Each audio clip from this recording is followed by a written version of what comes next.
Well, hello everybody and welcome to the 364th edition of the Boxing Asylum Nuthouse podcast. I'm your host Steve Wellings, and joining me on the call we have Adam Smith, Andy Patterson and Gabe Lewis. Hope you're all keeping well out there, seriously, hope you're all keeping well out there. JG just put a message in the chat.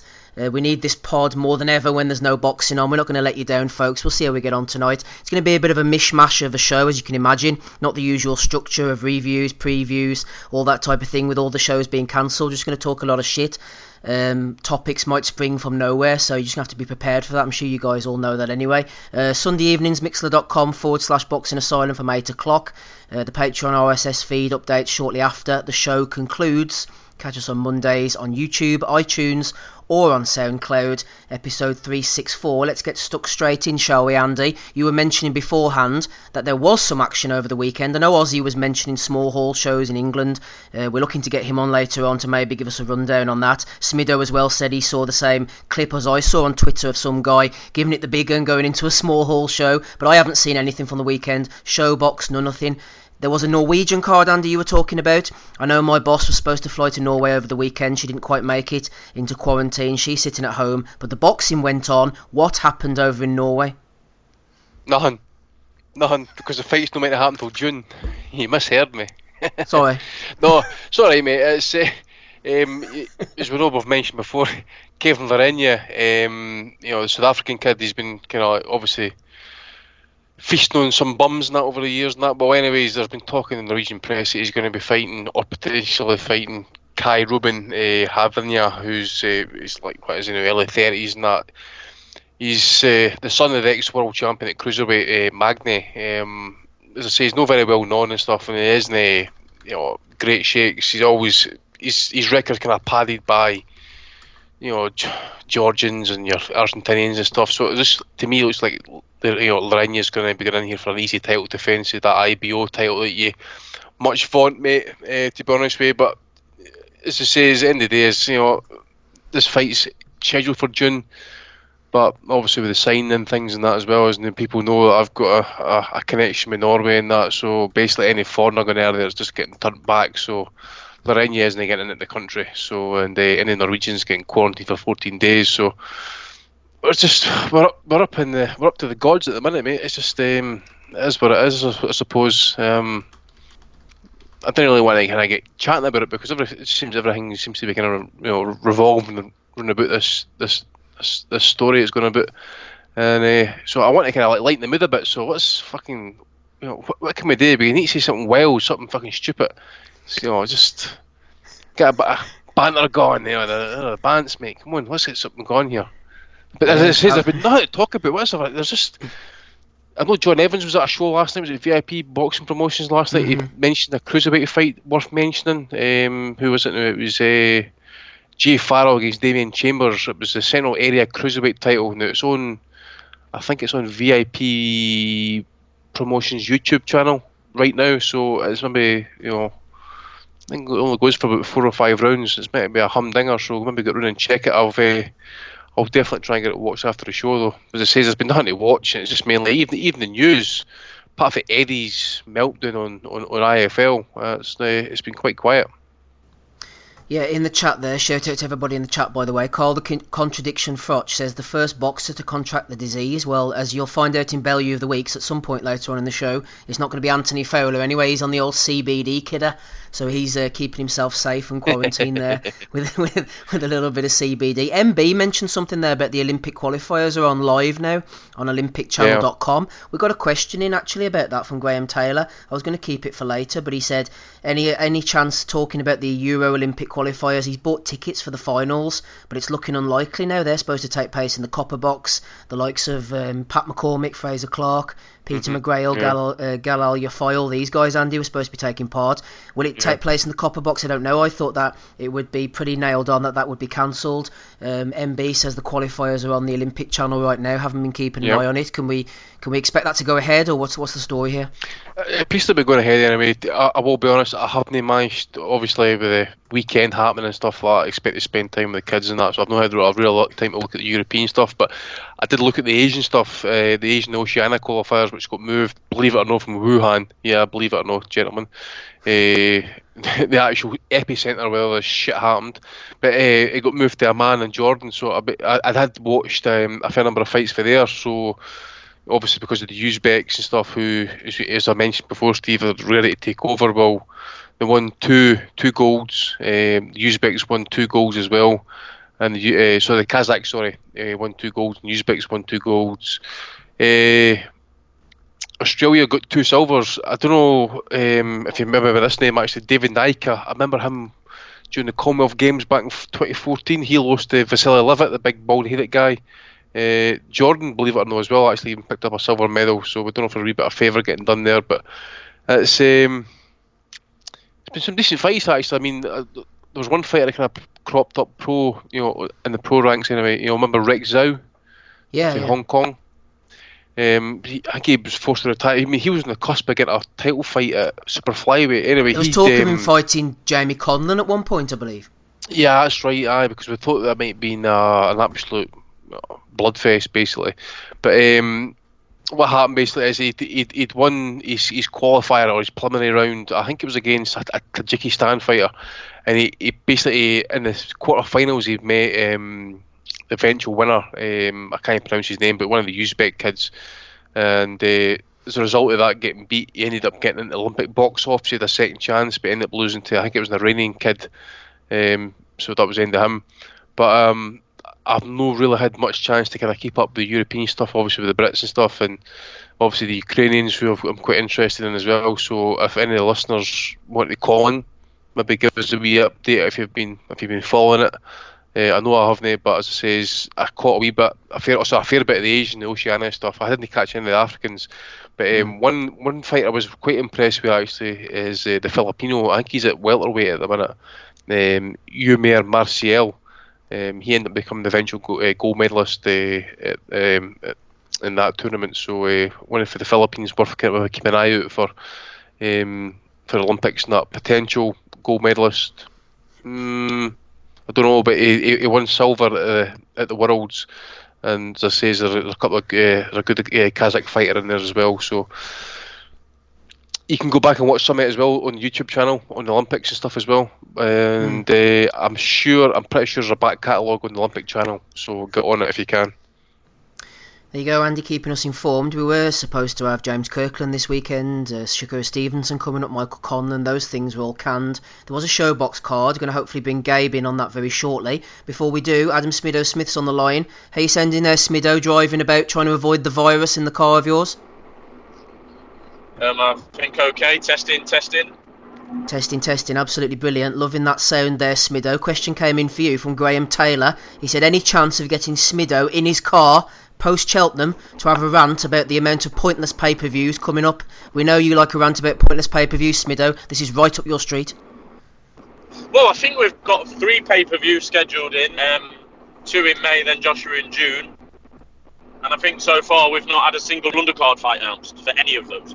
So there's 3 pay-per-view undercards to fill, with nothing on there as yet, and that's even before we start picking apart the respective main events. Now, I've spoken a lot about pay-per-view on this podcast. There's probably not a lot I can say or will say this evening that I've not already said. It's, from a personal point of view, it's taken me away from being a hardcore boxing fan, to be honest. That's one of the main reasons why.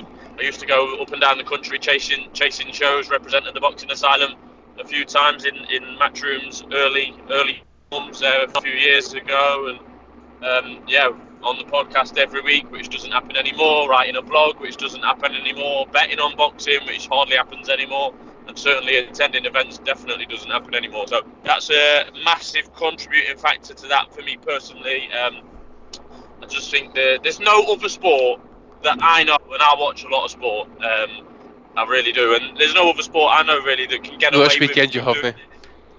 Sorry? Not this weekend you haven't. Not this weekend. The missus has been delighted. Well, I'll tell you what still has been on though, Andy, this weekend. Rugby League was still playing. I didn't know that Chris Kamara, aye. Chris Kamara, yeah. I watched that this afternoon. But no, I just don't know how we get away with it. I mean, now we've got, starting in in periodic order, we've got Usyk, a Ukrainian that speaks, average English. Not that I speak any Ukrainian. And Derek Chisora, who's got 9 losses, and I think was born in Zambia. So, I mean, that's the first one. Obviously, no world title on the line there. I mean, I just don't get that. And then we've got White and Povetkin. I think that's worse. I would probably say that White and Povetkin is a worse pay-per-view than Chisora and Usyk. Only because Usyk is so damn good in his previous achievements. I mean, Dillian White still hasn't won or fought for a European title. Certainly hasn't fought for a world title. Povetkin's nearly 40 odd years old. They failed 4 drugs tests between them, if not more. Povetkin was clearly losing his last fight in Saudi Arabia against Michael Hunter and has scraped a draw. He's been fodder on British cards for the last few years. I don't think there probably isn't a foreigner appeared on more British pay-per-view cards ever than Povetkin. I think he's on 3. This would be his 4th. And Dillian White stunk the place out last time. Has gone life and death with Chisora twice, life and death with Parker. What's happening is because I'm refusing to watch these pay-per-views or pay for them, that I'm missing fights. Like there's a small backlog of fights building up that I've never watched before and I probably will never watch. And Dillian White against Oscar Rivas is one of those. I just, the times have moved on, so it's gone so far downhill. Like, we've got 2 pay-per-views there in the same calendar month without a world title on them, or without a world title in the main event, being propped up by a so-called best women's fight ever in a world title fight that, probably a third or less money to put on, and they get away with saying, there's world championship boxing on there because it's from women. I do not give a fuck about women's boxing. I've said that from day one. Don't care. Don't do anything for me. It's just a Why don't you like it, Smith? Why don't you like it? I don't. It's 2-minute rounds. We hardly ever see any knockouts. I don't really like seeing women at each other. It just don't sit right with me, to be honest. Mm-hmm. And both Eddie and Frank said that at the start, but then they've jumped on the bandwagon. The bandwagon after all, I don't like to see tits being punched. I think they're precious things. I'm a tits man, so I think that's we shouldn't be doing that for public viewing. To be honest, if you want to do that behind closed doors, then fair enough, crack on. But it's not for me. You've put me off there, Steve. But sorry. I always wonder, Smido, about them like being on like having the painters in or something. How do they schedule fights around that? Because it must be an issue with some of them. You'd have thought so. But you can get the old what's it now that basically means you don't have periods if you get the injection. Anyway, I don't think we've ever discussed periods on 355 episodes of the Boxing Asylum podcast. It's about time you ain't woke, Smid. You ain't woke. Yeah, we won't start tonight. But no, it's just got the worst ever. It's the worst ever for pay-per-view. It's staggering, but what they're getting away with, really. But we're edging towards a situation whereby it's going to be Golden Gloves and Next Gen on Sky, standard, and then everything else is going to be pay-per-view. I don't like it. I hate it, as a matter of fact. And as for Joshua against Pulev, I mean, it's not really what we wanted, is it? So, I mean, the best thing that can happen to these cards that are in these pay-per-view cards is that they all get cancelled. That's definitely the best thing that happens in terms of the old virus. Get them all cancelled. Yep. Did you catch Eddie this week's comments? Yeah, I do watch most of Eddie's interviews. I do. I buy into him as a personality, but he is full of shit most of the time. But I kind of half get what he was trying to say, but the delivery of it was shocking. It wasn't. Warren Buffett's made a career out of doing what Eddie was talking about, hasn't he? Yeah, capitalising on stuff. It's not. I mean, and how if he was a cold-faced businessman in the city, then them kind of comments he would half get away with. But in the boxing world, I don't see how he can benefit from this most recent situation. I just don't really see it. To be honest with you, agree. we were saying off air that every man and his dogs now has turned into a virus expert. None of us know what's going to go on or what's going to happen tomorrow or later this evening or definitely not next week. So we just got to wait for the powers that be to make the decisions, and we fall in line. I mean, I've just had enough of hearing about it. It's everywhere. It's been on Talk Sport for the last so many days. I mean, I know they've not got much sport to talk about, but you know that we've got ex-footballers talking about the goddamn coronavirus. I've had it all week down at Cheltenham. We've got the horse racing people talking about it as well. Not interested. Like it is what I don't often subscribe to the saying it is what it is, but that is the case in this manner, in this sense. We just got to get on with it and see what happens. Do as we're told. See what happens, and certainly don't be taking any virus or pandemic reduction schemes from Eddie Hearn. That's the last person we want to be talking about. But back to the question, it's never been worse. They're putting the prices up. I said last year that they tested the water with the £10 price point, if you like. I think that may well return this year when someone like a Callum Smith or a Kell Brook fighting a world title in the next whenever so many months. I think the £10 might return. We just with anything above British title level is now on pay-per-view. He's going to have a lot of slots to fill. You know, we don't know how much Usyk, Chisora, White and Povetkin, or even AJ and Pulev, we don't know how much they're going to be yet. They've tested the water at 25. Frank's now tested the water at 25. It's never been worse, and as a result, I've never watched less boxing since I was about 13 years old. Let's get out of here, Hamid. Thanks, Smido. Good to have you with us anyway. Hamid was asking in the chat there, even the virus, he was commenting, can't keep wrapping Rob Kelly indoors. Rob, are you quarantined or are you out on the main streets of Wexford? Should be locked down over there, baby. He's out fighting someone for a loaf of bread. A bit of kitchen roll. I think it's always, when it's snow away, it's always bread and milk. And then when it's fucking viruses, man, it's fucking shit paper, wet wipes, canned food and fucking pasta. Wankers. That's what I said to myself the other day as I was going to the supermarket. I said, where are all these morons going? As I was on my way to the supermarket myself. Rob Kelly going viral finally.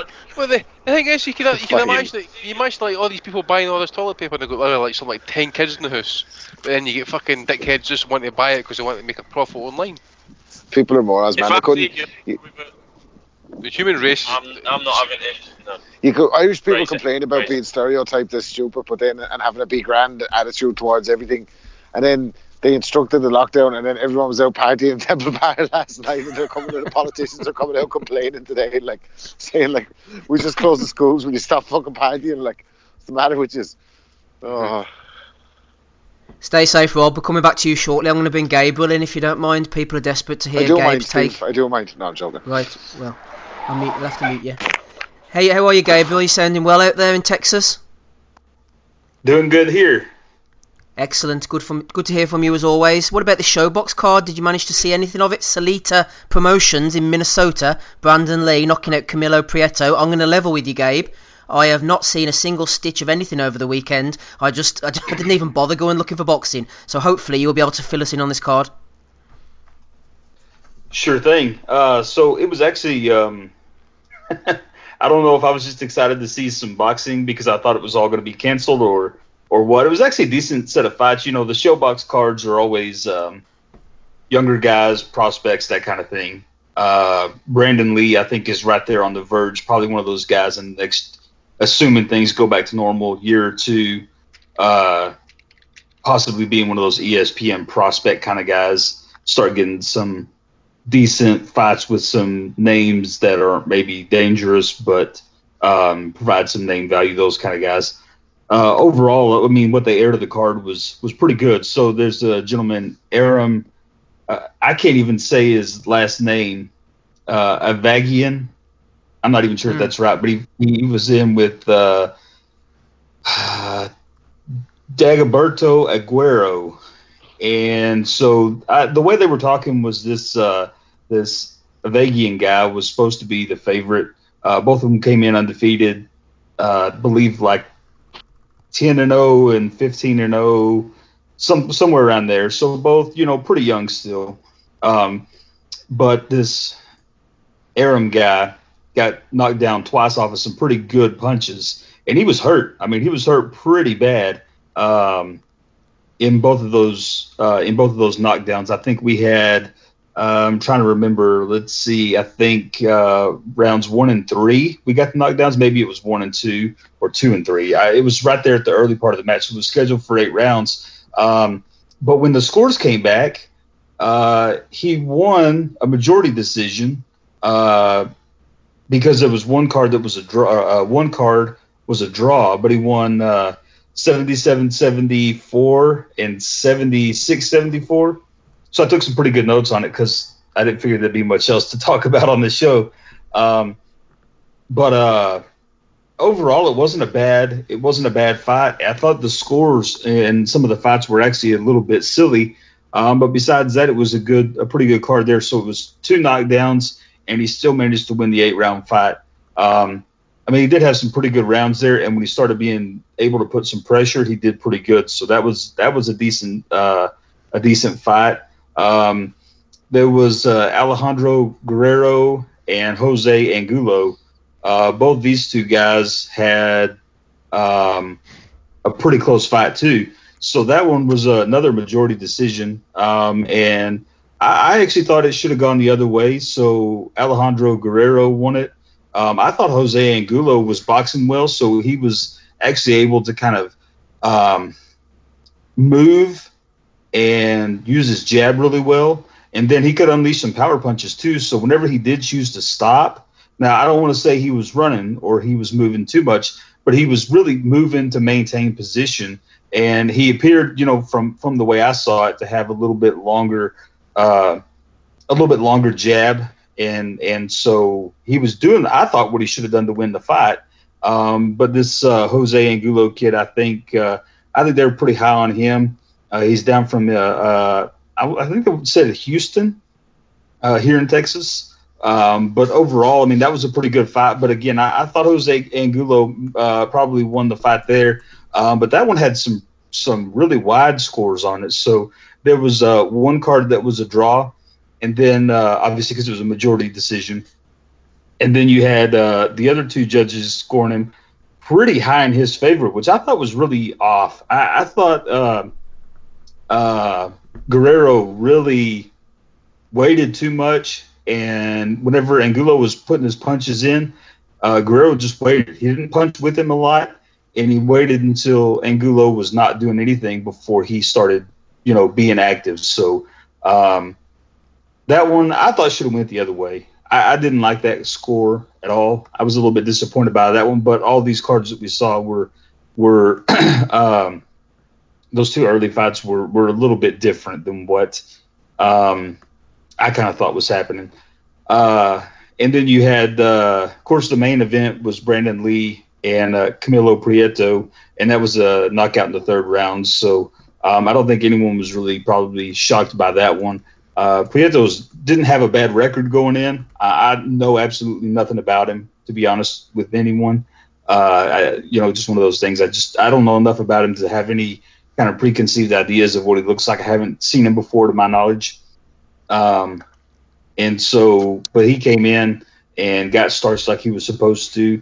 And then there was another fight right before theirs. Flavio Rodriguez got a cut from a headbutt, and it was like in between, I think it was in between his eyes, and it was kind of like a vertical cut. It wasn't side to side, and it was bleeding pretty bad. And so they stopped the fight there, and I think it was in the 7th round, but Brian Norman got the win on that one, which seemed pretty reasonable because of the fact that he was pretty much winning the rounds. Although Rodriguez, is he the son, Gabe? Sorry to interrupt you. Is he the son of Brian Norman, who used to box there a few years ago? I think he became a journeyman in the end. He was Brian Norman Jr., but I don't know that. I'm trying to remember now that you said that. I was trying to think if I missed him calling that on the card. I really don't remember, to be honest with you. I didn't hear him say that, but could just be. checking it out now, actually. Hang on. So, Outside of Atlanta? yeah, I think it is because they're both from Atlanta, Georgia, and Brian Norman, who was 17 and 11 when he retired, was called the Assassin, and this Brian Norman Jr., also from Georgia, is called the Assassin 2, so I think that's settled that for me. Ah, okay. Well, there you go. See, I don't know if they mentioned that. I may have been up to get something to drink whenever they were talking about that particular part, but overall it was a pretty good card, I thought. I mean, granted, the stakes weren't maybe as high, and I think a lot of times, whenever I'm watching something and there's not high stakes to it, it tends to maybe not have the same kind of appeal, that a big title fight would, or a title eliminator, or something along those lines. And you get the idea of what Showbox can do for guys. I mean, there's tons of people who fought on Showbox who've gone on to win world titles, and that's one of their big selling points. Whenever they're advertising for the program, here in the States, they always talk about how this is where guys start at. There's a ton of guys who fought on Showbox, and so whenever you watch these cards, you get interested in thinking about it and saying, well, these guys could be the future. And despite maybe there being some close cards, maybe some cards that, or maybe some fights that aren't tremendous and stuff like that, these are young guys. These are, a lot of times, they're really young, really green guys. And so they're in tough. They're learning on the job a lot of times. And so, overall, it was a solid round of fights. Hopefully we get back up to some higher stakes stuff in the coming weeks, but overall it was a good show. I did have some thoughts about the arena. It was really funny how they had it set up. So when they first go in to with a live camera, it was like they had portable walls, that they can kind of move to and from. And so there was like 2 rows of chairs on the side of the ring opposite of the TV camera. So you got 2 rows of actual, I'll call them fan seating. They only allowed what they said was immediate family, training team members, and vital staff, doctors, medical personnel, those kind of things. And so there was only 2 rows of fan seating that weren't full. There was no one fucking there on that side. And then you had the officials in the row in front of them that was blocked off, kind of gated off. And so it was really small, but it was really kind of cool to watch because you got to hear all the instructions the corners were giving out. Everything the ref said was audible. And I thought it was kind of an interesting setting. I don't think it didn't really change anything. I was kind of curious how the lack of fans might impact the way they fought. So if someone got in trouble and fans didn't ooh and ah, would they be as likely to go in for the kill and try to get that knockout?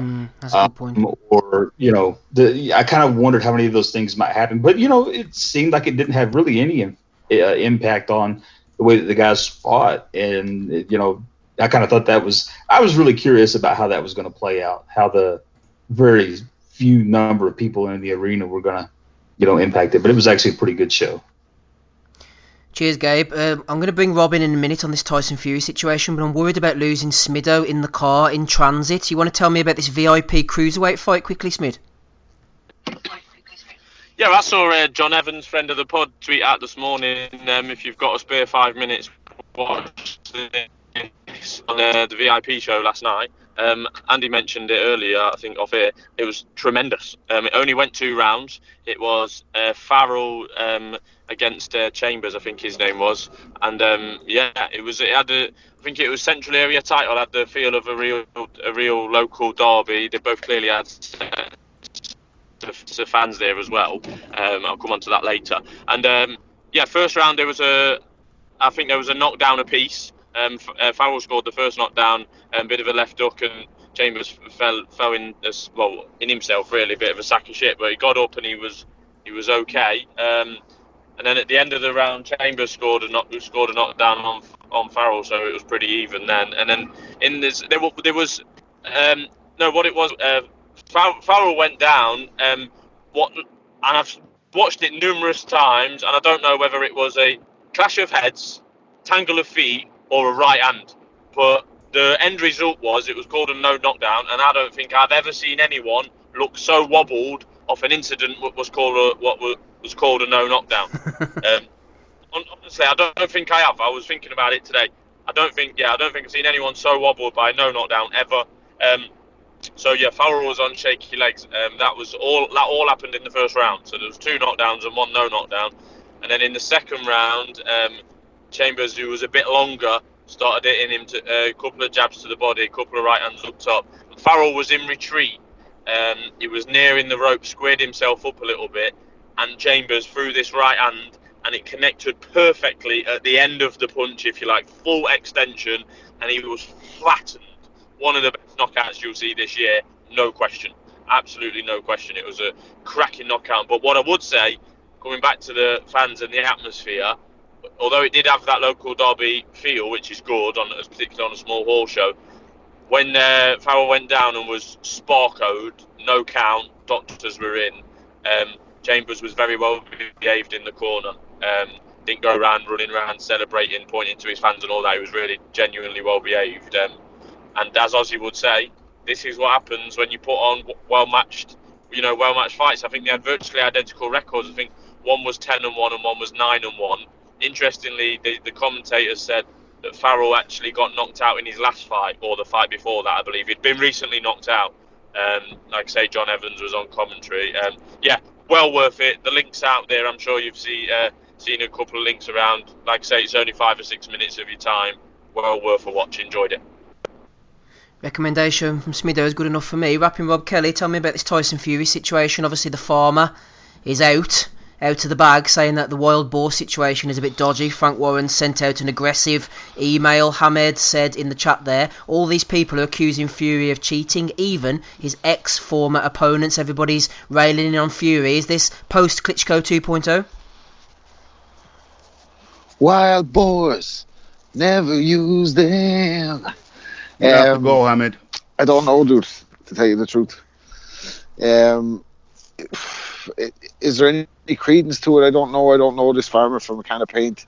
Was there suspicions over Fury and the UCAD situation? Absolutely. The only time I ever heard him comment on it was on Joe Rogan, where he said that nandrolone is produced naturally in the body, and that UCAD said he had no case to answer.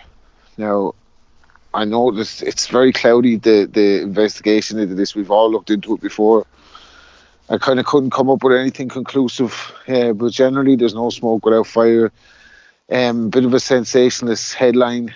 They said his boxing future is in doubt, but I don't know what they can do.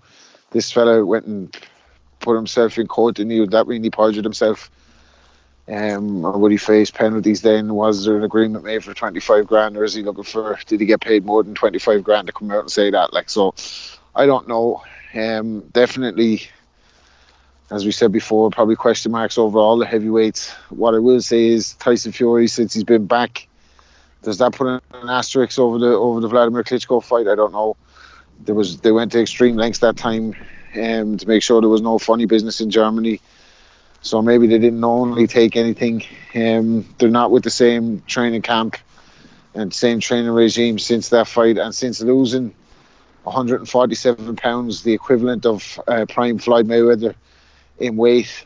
I'm not sure what the basis is of traces and nandrolone would do for Tyson Fury at this stage, seeing as he's been subject to VADA testing for his last couple of fights. So I don't know the answer to that one, Steve. It doesn't look or sound great. Like, the timing, is perfect for the other side, or whatever, anybody that wants to detract from Fury. But if it is true, question marks there. But as I said, the only comment I ever heard him make on it himself was saying that you had agreed that it was naturally produced in the body or something like that. So I'm not sure what the situation was in terms of presenting that as evidence or how that played out, but definitely sketchy. Yeah, Hamid just mentioning. Is, Steve, sorry. Yep. What I would say is, it's 5 years ago. So this incident with the boar meat or whatever is 5 years ago. I've actually seen the Daily Mail today. It has a small section in the front of the paper around the teens, pages 10, 12, something like that, 13 page. Yeah, and then there's a double page. It's actually on the back. It's the main story on the back, but there wasn't a lot of sport to go out yesterday. It's the main headline on the back, and then there's a double page spread, 2 or 3 pages in from the back. My favourite part about it is that this 25 grand that it was promised by Fury and the Team Fury and their background is been unpaid, which I found was quite funny. But no, I've said before that Fury's Fury's period away from the ring beautifully coincided with what would be a standard ban with UCAD, which is 24 months. It was pure coincidence, obviously, but it was really convenient for all parties. It's an absolute sham at any point whereby a high-profile sportsman or boxer with fairly deep pockets or backers with fairly deep pockets can basically shut UCAD up by threatening to sue them. We would also think that similar has happened with Dillian White more recently than Fury. As Rob alluded to, and I fully agree, is that this Fury incident, and I say the Furies because it was the two cousins, this Fury incident with the Nandrolone happened before he fought Klitschko, but yet the story didn't come out until after. Also, I agree with Rob, it's only come out now because Fury's through the roof in terms of PR at the moment, and I think I even said last week or the week before when I came on, whoever's behind the job of Tyson Fury's PR recently, before, during and after the Wilder fight, particularly that ITV document, I think have done a fantastic job. Absolutely brilliant. Chalk and cheese compared to what happened when he came back from Germany. I think they've done an absolutely brilliant job. He's been on this morning with his wife. Obviously, they've had a 3-part ITV series, the final of which was on ITV prime time, 9 o'clock on a Thursday night, I think it was. So I think they've done an absolutely brilliant job there. But yeah, I think the stories are nothing. It could half be true, but it'll never be proven. It'll be denied by Frank, and it's just they're just trying to capitalise on what's probably a slow week in sports news, and why Fury's stocks higher than ever. This story could have been released a year ago, and it wouldn't have even made the local news. Never mind Daily Mail. So it's all about timing, unfortunately.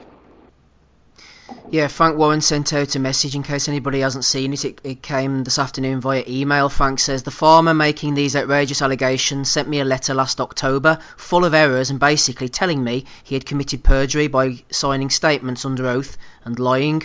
When I called him, he asked for money. I told him to clear off and get in contact with UCAD. He chose not to speak to UCAD, but instead speak to a newspaper.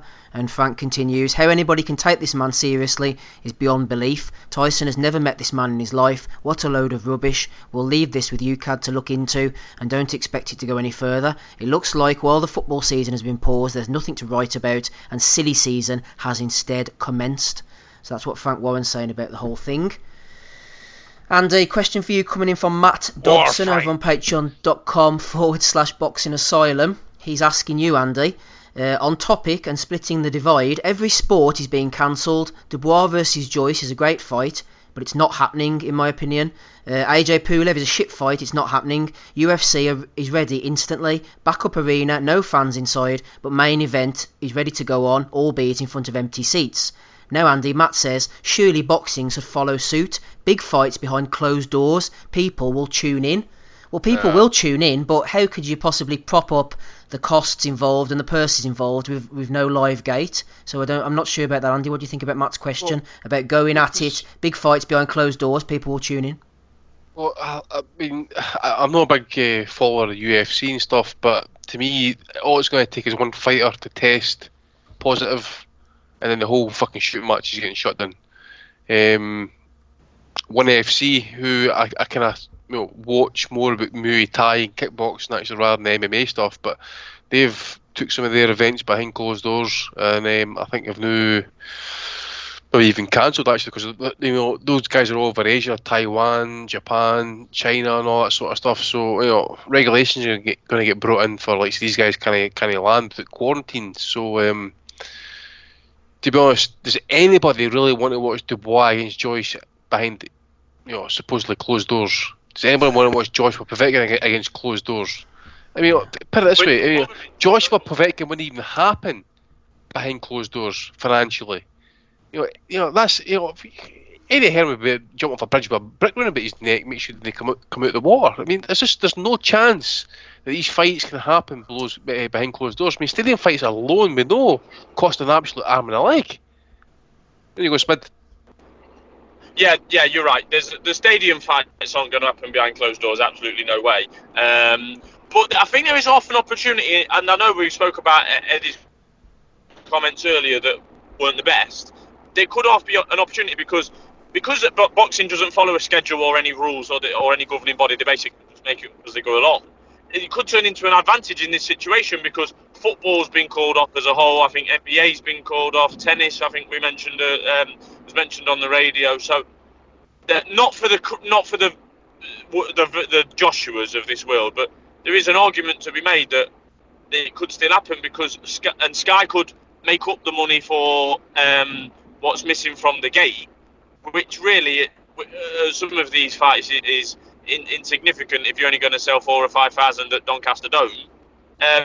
They could be quite desperate to get some sort of live sport on, and because it is only one man against another, it's not like a team are going to get it. And obviously the 2 fighters in question, or the 8 fighters if you're doing 4 fights on a card, could be tested, and as long as they've not got it, I think there could be often an opportunity to do it. In terms of is there a live gate or not, I personally, watching at home, don't give a shite if there is or not. I don't care if they're singing Sweet Caroline or if they're oohing and ahhing when there's a punch when there's a good punch landed. I can identify that anyway without the crowd.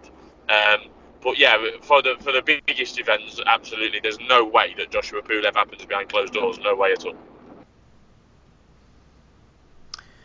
Andy, do you want to take that up? I say you agree with Smido, or what's your story? I'll agree with him. There you go, Smido, dropping the truth bombs as usual on a Sunday evening. It doesn't happen often. Doesn't happen often. Smido's here, That's waiting for Ozzy. That's because you're never here. Need a bit of Smido in the car on episode 364 alongside Gabe. He disappeared off somewhere. I hope he doesn't crash that car, by the way. He can't crash that car, Smid, because the NHS is stretched to the max. Then idiots like you driving and being on the phone, clogging up the fucking system. I'm a super carrier. I've got the virus. Don't worry about that. I think I already had it, like. It's just a trendy AIDS. Rapping Rob Kelly's back with us, episode 364. Trendy AIDS. The bad or the good kind. One coming in for you here, Rob, from Ryan Deal. Smido did touch upon this earlier, but I'm eager to get your opinions on it. Let's discuss Alexander Povetkin. Is Alexander Povetkin the biggest pay-per-view star in the UK? The cunt is on every show, drugs cheat, and he's horrible to watch. Ryan Deal is going in on Povetkin here, Rob. I think we're at the stage where we have to really just leave out the drugs cheat part, like, because we start going down to heavyweights, it's going to be hard to find somebody who hasn't popped or who there isn't massive suspicions about. So all that aside, he's still hanging around. Yeah, it didn't sit well with me with the drugs cheat stuff with Povetkin before. The time he absolutely sparkled Mike Perez that time. When he sparked Mike Perez, and he looked like he looked like a superhuman, like an Avenger or something in there against him. Completely obliterated him, and then got popped, I think, afterwards, and fucked up the Wilder fight, didn't it? So he's still there. Like, he can take a dig, Povetkin. He's dangerous for a period of the fight. Dubious win in his last fight or decision. But he just keeps hanging around. Like, I don't know what he's still even fighting for, to be honest with you. But he's getting good paydays. But there's tons of shitty paydays, pay-per-view heavyweight fights in the UK. Smido spoke about a lot of them already. I mean, Chisora is a fucking pay-per-view star in the UK. Derek Chisora, 2020, still fucking getting on pay-per-views. So, people said he should have retired after Fury beat him. I remember you saying that a year ago. You couldn't believe a year ago, Rob, that Chisora was still popping up UK pay-per-views. I still can't, man. I still can't. Like, it's not like they're exciting fights. I take away the tack on one. Like, stinkers. Absolute stinkers. I suppose he he was ahead on the cards against Dillian White. But what the fuck is that really saying? Like, yeah, outside, like we said, we touched on it last week. Outside the top 3-4 heavyweights, it's a grim scene. Like, we'll see what happens with Joyce and Dubois. I'm excited by that one. Like, but I can't even remember what the question was now, Steve, to be honest with you. That's okay, neither can I. And I asked it, so we're not holding that against you, Rob. Where's Gabe? See if he's still with us. Gabe, I've had a question coming for you from British Boxing Blog. He says, after listening to The Good Doctor last week, Dr. Joseph Ajayo, PhD, THD, on episode 363, why has nobody tried the feint jab, papa, against Tyson Fury, Gabe? He made it so clear that this would offset even the Gypsy King. Seems silly that no one has implemented such obvious tactics. And, to add into this as well, Gabe, Dr. Joseph even made a video in front of his garage this week for me and Andy showing how to offset the Gypsy King. Why is nobody bringing Dr. Ajayo on board, Gabe, to implement this knowledge? I don't know. I have no fucking clue. To me, if I was a professional fighter, I'm going in there and I'm bringing this motherfucker on board. I'm having the Good Doctor review tape with me. I'm having him be in the corner to give instruction. He's the chief game planner. Everything the doctor said was next level genius, and I don't understand why people don't recognize the genius of the Good Doctor. Look, if it's me, I say the guy's a mastermind. Somebody needs to get him in their corner right away. Obviously, we all know that he probably is not going to work for anybody but Joshua. But I'm I think we need to start tweeting out to Eddie that we need to get Gay J on board with the Good Doctor so they can take care of business together. The boxer, Tyson Fury.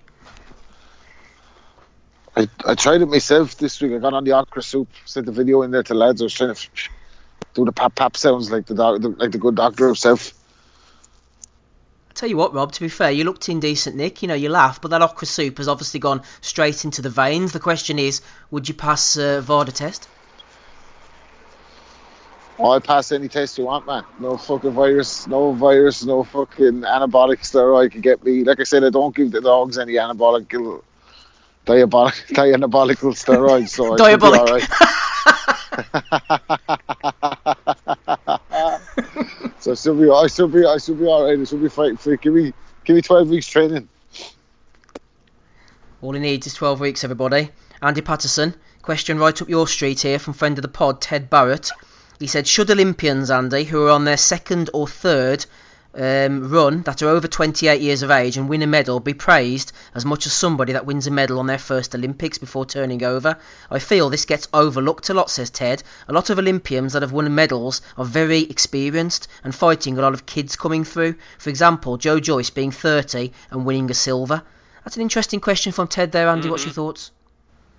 Big Russo Clemente as well. Is he heavyweight or super heavyweight? The Italian. He fought Joshua a couple of times, I think. Super, I think, yeah. You got the Cubans as well. Big Julio Cesar Cruz. To me, I actually see him for all his. I know Cubans. Rob is a big fan of the Cuban style and stuff, but for me, his style is awful to watch. And I've seen him get knocked out in amateurs, but as a pro, he would get absolutely decimated without question.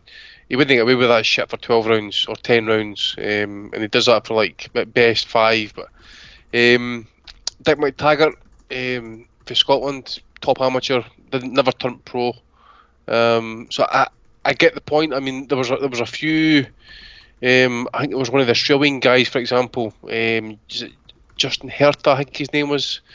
He's only 19 or 20, and he was facing the likes of Vasily Levitt or something. You know, that was the kind of level he's facing. He's only like early 20s, but I think he qualified for Olympics and stuff. So it is hard for these guys, and especially the Oceania crowd, because obviously the Asian and the Oceania side got merged rather than having the kind of. Cause remember, Carl Frampton was having a dig at fucking Jackson about his amateur background and stuff.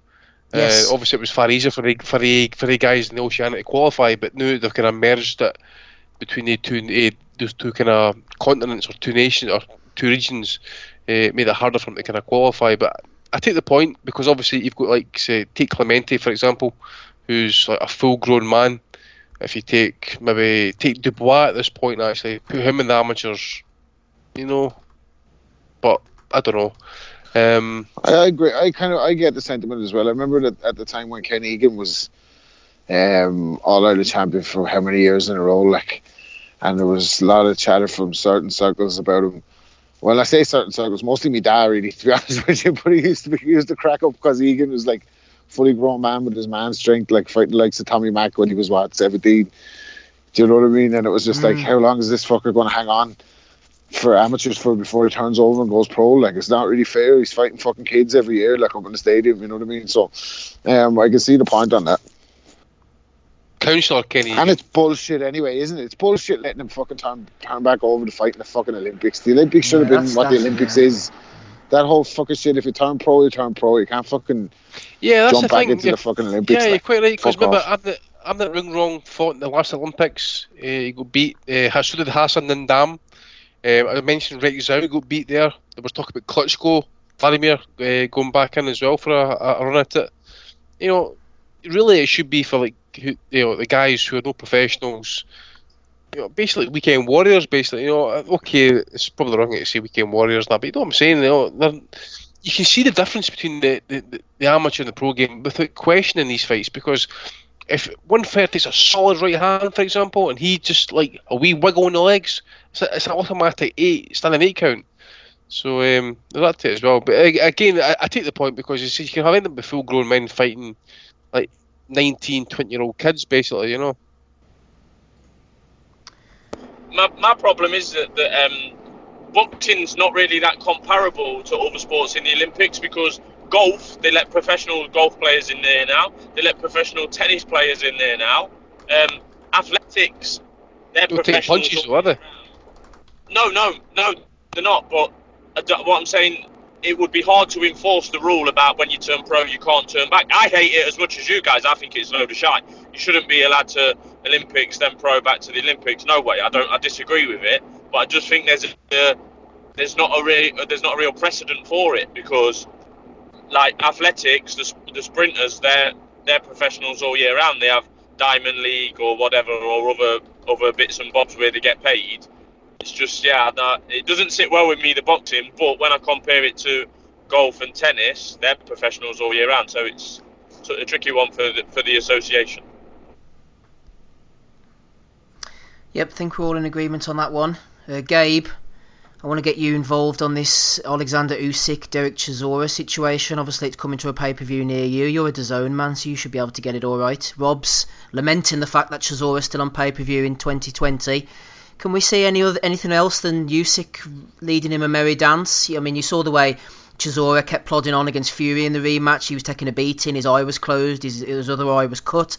And against Caballel, he was clueless as well. Against guys like Takam or Dillian White, when all the tactics go out the window and they're able to sort of go toe-to-toe, he looks $1 million. But you could imagine Chisora, Gabe, probably getting a bit frustrated by Usyk after about round 6 or 7 if he hasn't made a dent in him. And Usyk just peppering him, just moving, bang, bang, bang, the jab all night. How do you see it going, Gabe? Well, I think it's going to be a shit fight because of that, exactly what you said. Usyk has no reason to stand there in front of Dill and try to trade with him and try to make a real battle out of it. I mean, obviously, there are situations where you could see him staying in front of Chisora, excuse me. But I don't think it just doesn't make any sense for him to anyway. And that's not really his style of fighting for the most part. I mean, he will stay in front of a guy whenever he's got the advantage and whenever he can utilize his footwork and some of his quickness, which are going to be his biggest assets in this fight. The only way this fight turns out to be halfway interesting is if Chisora catches him early and, happens to get him caught along the ropes, wing a left hook, and hopefully it goes and nails Usyk, and that's the only hope that he's really got, in my opinion. I don't think he's not fleet-footed enough to stay up with Usyk. His footwork has never actually really been too tremendous. And he's a big guy too, so he's not as much of a mover. He's more of a guy, like you said, that's going to shine whenever he can stand in front of someone. Any thoughts on this, Smido? Usyk against Chisora? Sorry, Gabe. I wasn't done. I had to stop because of the fucking dog. No, you're okay. Go ahead. So, I mean, I don't necessarily dislike Usyk, but I don't like what I think his style is going to be the further he gets into the heavyweight division. I mean, I feel like he has the athleticism and the quickness to fight the way he wants to, and I don't know that anybody else is going to have that same ability to keep up with him. I don't think his power is going to be good enough to stay at the top of the division for long if he gets there, indeed. But I mean, I really don't look forward to any of his fights in the heavyweight division. I think in the cruiserweight division, he's much more suited to what's happening there. But I think at the heavyweight division, it's going to be one fight. Somebody's going to catch him and put him down. And I mean, I don't see him doing what he's going to do to Chisora to everyone. Obviously, Chisora's older. I just feel like overall it's not going to be too much of a fun fight to watch unless you just want to see Usyk running around the ring boxing. And when I say running, I don't mean that in a derogatory sense. I mean he's just going to be moving a lot and popping his jab out there, maybe some straights whenever he needs to, just to create a little bit of extra space. But Chisora's not going to have any answers for it, which is sad. I would like to see Chisora do it, but I'm pretty certain it's not going to happen.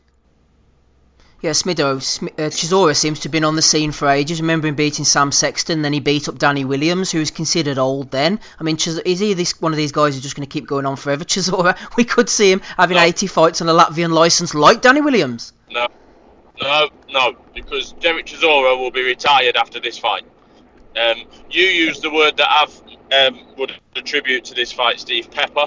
Usyk is going to pepper Chisora's face off. His face is going to look like a Zambian Shannon Briggs after he fought Batali. His face is going to be a mess, and Usyk is going to win by knockout, whether that becomes through the ref or through the corner. And where Gabe says about Usyk not staying in the pocket, I think that he's not going to fight. I'm not saying it's going to be a toe-to-toe battle, but Usyk's head movement and foot movement is good enough to stay within range of Chisora, get out of the way for the slow winging shots, and pepper him with 2 or 3 punches, then move. I think Usyk's going to absolutely batter him. It's going to be my first bet of the year. You can get 5 to 6 the KO on Usyk. It's going to be my first bet of the year. I've had the opinion that Derek Chisora has been a shot fighter for 2 or 3 years. Now, there's a couple of occasions during that time where I've been proven completely wrong, the Spilka fight being one of them. Although in the Takam fight, Derek Chisora was losing 98% of the duration of that fight until that one punch landed, and then he landed it again about 15 seconds later. He was standing in the corner like a...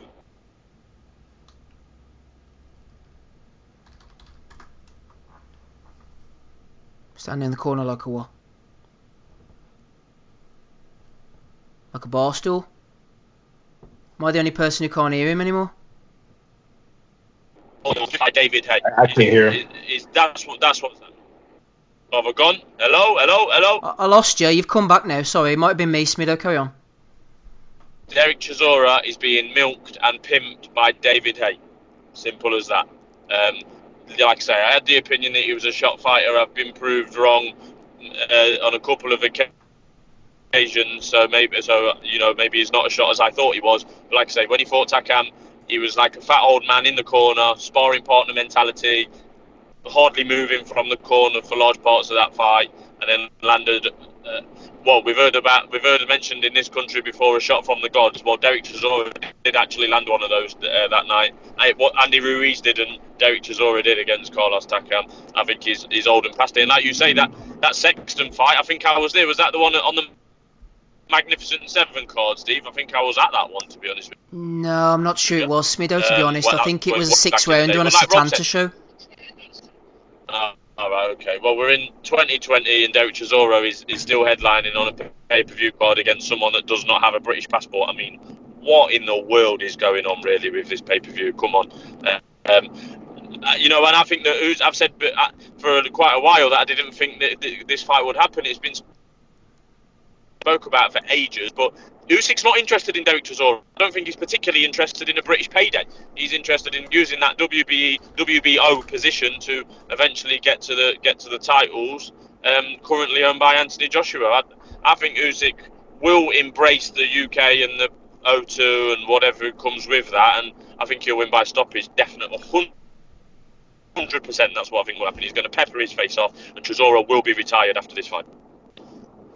Yeah, something I was going to mention after Smido said there, Carl the Contradiction Frotch was thinking the same thing. Sexton Chisora fought twice, so that it might have been the rematch Smido's thinking of. That did occur to me as well, so you could be correct there, Smid. Might have been number 2 that you witnessed. Yeah. Okay. Glad to have cleared that up. So over the next few weeks, and as we said, guys, you're not going to have that much to talk about, so now's the time to throw in those questions. If you're on Twitter, YouTube, Facebook, I don't know, if you want to send me a letter in the post or whatever, send the questions in now. You know the way you get these questions coming on like an Anthony Joshua fight week? Oh, get the lads to rate the top 10 bantamweights of all time. Well, you ain't going to have much time on a week like that. You always get them type of questions come in, like when it's Fury Wilder or something. Those esoteric questions that take a bit more time, a bit more conversation, discussion or whatever, send them in now. This is the time now to get those questions in. Historical questions, things that we're going to have more time to talk about them is what I'm saying. Don't send them in when there's a big pay-per-view on or Canelo fight. Send them in now over the next few weeks and we'll be able to talk to them. Hopefully I've made that clear. Rapping Rob Kelly, clear as day as far as you're concerned. Save the pod from collapse. Save the pod from collapse like the economy. You know what I mean though, Andy? Talk about good old fights that happened before and all that dump. Aye. Yeah, you get on those YouTube, questions man. in when there's like a mad fight week. I know. Yeah. Tell you what, I watched a good one today. Kevin Kelly and Naz at the Garden. Cracker. Oh, that was a good one. Yeah. That was a cracker. I watch that at least once a year, definitely. Brilliant fight. Rob, let's talk to you about Billy Joe Saunders against Canelo. A bit of a slightly different angle because there's something I'm a bit confused about this. I don't think the fight's actually been confirmed between Saunders and Canelo. Whether it'll even take place is a different matter. But I want to talk to you about the negotiations. So you've got Billy Joe Saunders in one corner. You've got Callum Smith lingering around like a lover who's been cast to one side, moaning he only got one bite at the negotiation cherry. You've got Canelo. They're all under the DAZN banner. Canelo's got his purse already sorted. He's under Oscar De La Hoya, who is with DAZN and has his budget. You've got Eddie Hearn on the other hand, who's also with DAZN, has his budget, looks after Saunders and Callum Smith. So number one, why can't the fights get made? And where's the money coming from? If they're all busy negotiating with each other, whose pot is it coming out of? Is it DAZN? Is it Oscar? Is it Eddie? They're all under the same banner, aren't they? Why can't they get the fights made? Why is Callum Smith not getting the fight and Saunders is? I think it's DAZN, isn't it? I think DAZN gave Canelo a guarantee based on whatever pay-per-view, so they'll have an input into the splits or whatever. But I said this last week in terms of Callum Smith, it's laughable. Like, who the fuck does he think he is? Who the fuck does he think he is that he's going to get an opportunity to negotiate with Canelo? Dude, like, first of all, right, everybody knows Ryder won that last fight. You're not exactly in a power position to be negotiating with Canelo. If you get an offer, that's your fucking offer. Take the offer. Like I said, it had to have been his biggest payday ever. Who's he got more money fighting against? Callum Smith, like fucking Hassan and Dam or whoever the fuck. You can't be serious. Like, how is he talking about negotiating with Canelo? In terms of Billy Joe Saunders, he probably has a bit more leverage in terms of his appeal over there. He is a little bit more known, but his activity levels and his performances of recent history haven't exactly been fucking shaking up the world either, Billy Joe. So I think Billy Joe's in that fight when it's made. I think him and Ben Davison's conservative style might go for the Lemieux type of approach against Canelo, and they might be able to steal some rounds, but they're not getting that fight on the cards fighting like that, so I'd expect Canelo to come through it. But in terms of the negotiations, I just think that's fucking ridiculous, ludicrous from Callum Smith. Whoever's advising him to say go back, no, we'll get more. Fucking joke, absolute joke. Go on, Smith. Good for. I agree with Rob, really. You're not negotiating with Canelo. I mean, maybe they thought they could say no once and then get £500,000 on the next one. But back to the original question, I would say that this is a an Oscar/DAZN negotiation and virtually not a lot to do with Eddie. I mean, I only ever hear this about one group of fighters, and that is the word lawyer. It's only ever with Joe Gallagher fighters. And Eddie will say, I've spoke to Callum's lawyer or whatever. It doesn't sit right with me. Maybe it's the wrong term to use, but I have a bit of sympathy with these guys because basically, I've said this the other week when I was on, that both guys are basically in a bidding war to see who will sell their O for the least amount of money, because we've seen that Canelo doesn't really care about belts anymore, which fair enough to him. I've got no problem with that. So it don't really matter too much that if whatever belt the guys have got or have not got. Neither of them can win. There's no chance Billy Joe can win that fight. He's got to win 10 rounds to 2 just to get a draw, and he ain't knocking Canelo out, and neither's Callum Smith. This is someone who's took flush punches off Golovkin 2 fights in a row. Like, you ain't knocking him out. And you ain't knocking him out, because he's got he's on the Mexican meat beefing up his neck, and you ain't getting the point. You ain't getting the scorecard. So what are you going to do? So I do feel for him in terms of, they're basically selling their O and their belt, but they can get another one of them. They're selling their O for X amount of £1 million, and if Billy Joe's £1 million cheaper than Callum Smith, then so be it. Well said, Smido. You are listening to episode 364 of the Boxing Asylum Nuthouse podcast. Smido's there, just heard from him, rapping Rob Kelly, Gabe Lewis, Andy Patterson and me, Steve. Ozzy's jumped on the call as well. We're not going to flog a dead horse tonight. We'll be going on to Value of the Week shortly. Before we do so, I'm going to invite everybody to bring something up. Hopefully not their dinner, maybe a topic, a talking point, something they want to get off their chest. They can raise a point and we can discuss it briefly if you wish. So everybody have a think about something that you want to talk about. It gives everybody a chance to raise their own issues. It could be a personal problem, maybe Rob could go all Dr. Phil and sort out your love life for you. So we'll give everybody a chance to do that. Before we do so, Ozzy Smith's on the call. How you sounding, Ozzy?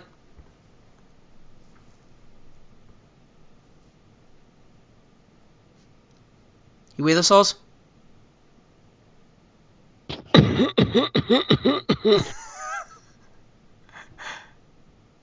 Am I the only one who can see Ozzy joining the conversation, but he doesn't seem to be here?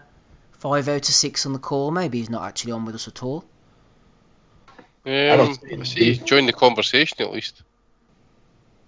Didn't see his profile there though. Not to worry, we'll move on. We'll try and get Ozzy on in a minute then. I don't know if you want to be the test case here, Andy. Go first. Anything you want to raise? You're always good for a topic or two. Chuck something in. I don't know really. Okay, I'll put this. There's not really many boxing historians kicking about, or at least credible ones and stuff. But for me, it's just like I prefer my eras, and certain eras, shall I say, and maybe certain weight divisions or certain fighters. So just wonder, for you guys, if there's obviously with this carry on is going on just now, I've been watching fights and stuff like that, like old school fights, Roman Gonzalez, for example, over the course of the last 2 days and that. So in this type of situation, who would you watch, or which divisions or era would you prefer to watch in the era when you have no boxing going on just now, like obviously what's happening just now basically? I'll jump in. I like the 90s heavyweights, the sort of Lennox Lewis, Riddick Bowe, Evander Holyfield, Tyson. Yeah, I mean his fire had burned brightly by then, but that's the type of thing I would go to, the old Riddick Bowe stuff, and unorthodox stuff like Bo Gallotta, the riots and those bits and pieces. That would be my go-to, even going on up to the early 2000s stuff that I reminisce about now. But when you were getting into the sport, the likes of Costas U was big then, Sugar Shane Mosley was just coming through, there was no Mayweather, De La Hoya was still a big thing, Fernando Vargas was breaking onto the scene. So I like to go back to that type of stuff, Andy, that reminds you of why you first got into the sport in the first place, especially whenever you think things are a bit shit. It's true, because as I say, for me at the minute, I'm going back to fights 50s and 60s at the minute, just because the kind of stuff I'm doing at the minute and stuff. But what I've been watching recently, just like the rest of the guys chime in there. Actually, I mean, I know Gabe will have a few fights. For example, there's Rob actually unmuting himself. Yeah, I'd watch all kinds of obscure shit. Like I fell in love with boxing very early doors, like as a young kid, like in the 80s. So I kind of have like some of those cards etched in my mind that I would have taped off ITV or BBC. There was a lot of boxing. Like, I mean, I like the 80s welterweights, Marlon Starling, Don Curry, Lloyd Honeyghan, Mark Breland, that kind of little quartet. It was very exciting. Give you an obscure fight to watch. I think this was on the Thomas Hearns, Frank Tate undercard. It was an ITV card. I think it was a Don King one. Robert Bam Bam Hines versus Matthew Hilton. Matthew Hilton Canadian, was, I wasn't he? believe, Hilton, I think. Canadian traveller. Yeah, it was, Traveller family, bit of a banger, I think, by all accounts. Absolute fucking dynamite in his hands and bang out of shape. Has Hines in all kinds of trouble in the first half of the fight, and then Hines kind of boxes his way out of it. Guy from Philly. I think he went on to be a good trainer as well, actually, Robert Hines. But that's one that's worth watching. Give you an obscure knockout: Evander Holyfield versus Adilson Rodriguez. They showed this on the where he left his fucking foot twitching with a left hook. Absolutely smashed him to bits. They showed that on the same card as it might have even been on the same card as Tyson and Carl the Truth Williams. So there's just a couple of ones for you to go and have a look at. And of course, Naz and Kevin Kelly at the Garden. Watch that one as well if you haven't seen it. I've been watching like some of the old Scottish boys, Peter Keenan for the 50s, Big Chick Calderwood, light heavyweight, fought Jose Torres, Eddie Cotton as well, actually, who fought Harold Johnson. See, the thing about the 50s fights is that I watched so much of those on VHS tapes, on all those compilations or HBO ones that were re-released. So you'd buy all the boxing videos. And then when I'm watching them, like, the quality of the footage is so hard to, even with the Robinson stuff, like, it's hard to see how good he was, even because compared to watching the footage, obviously, of today, you know what I mean, where you feel like you're nearly in the fucking ring, it's that good, like. Do you know, it's just incredible. Sometimes it's difficult to watch, like. It's incredible, I think, because people say that Robinson was the greatest welterweight of all time. You know, at his peak, was it welterweight? There was no footage of it. No footage. There's no footage. He fought Kid Gavilan at 147, man. There's no footage yet. Incredible. I know. The greatest of all time, there's no footage. Crazy. A few of the boys in the chat. Crazy that he never got the big biopic treatment as well, isn't it? Mm-hmm. It's crazy that Robinson never got the huge biopic treatment out of all the fighters. Like, you know, LaMotta gets the big biopic of Robinson's. Do you know, they were like, well, he was a bit of a wife beater. Well, kind of LaMotta was a little bit of a wife beater too. You know. The thing is, if Me Too were going to get a potential film cancelled, would it be Jake LaMotta's or Sugar Ray Robinson's? I don't know, man. But you think about, like, Robinson invented the entourage, like pink Cadillac, fucking midgets, the dwarf, ride and everything. Fuck me, man. Like, what a fucking guy. Randy Turpin's story as well tagged on, yeah.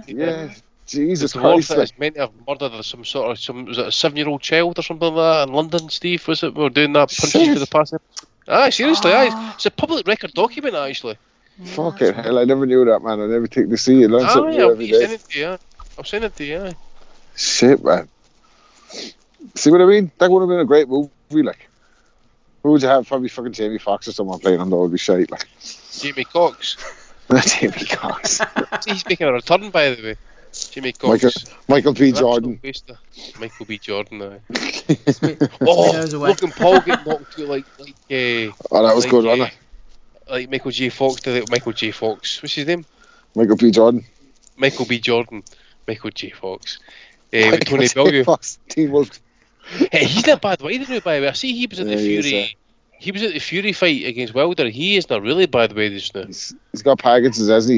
He's in an episode of Curb Your Enthusiasm, sending himself up about the Parkinson's. He was pretty funny, like. He's a good man. Yeah, just saying the boys are throwing a few in the chat. Fab 4 for me, says Swaggy Taggy. Bummy Bear says Ben versus Barkley. I've been watching them fights from the 80s, 90s and early 2000s over the last 2 days. Joe Kennedy says watching Dun Cordoba again. Matt Russell says 90s for me, mostly 2000s. Yeah, a few of the boys are throwing them in.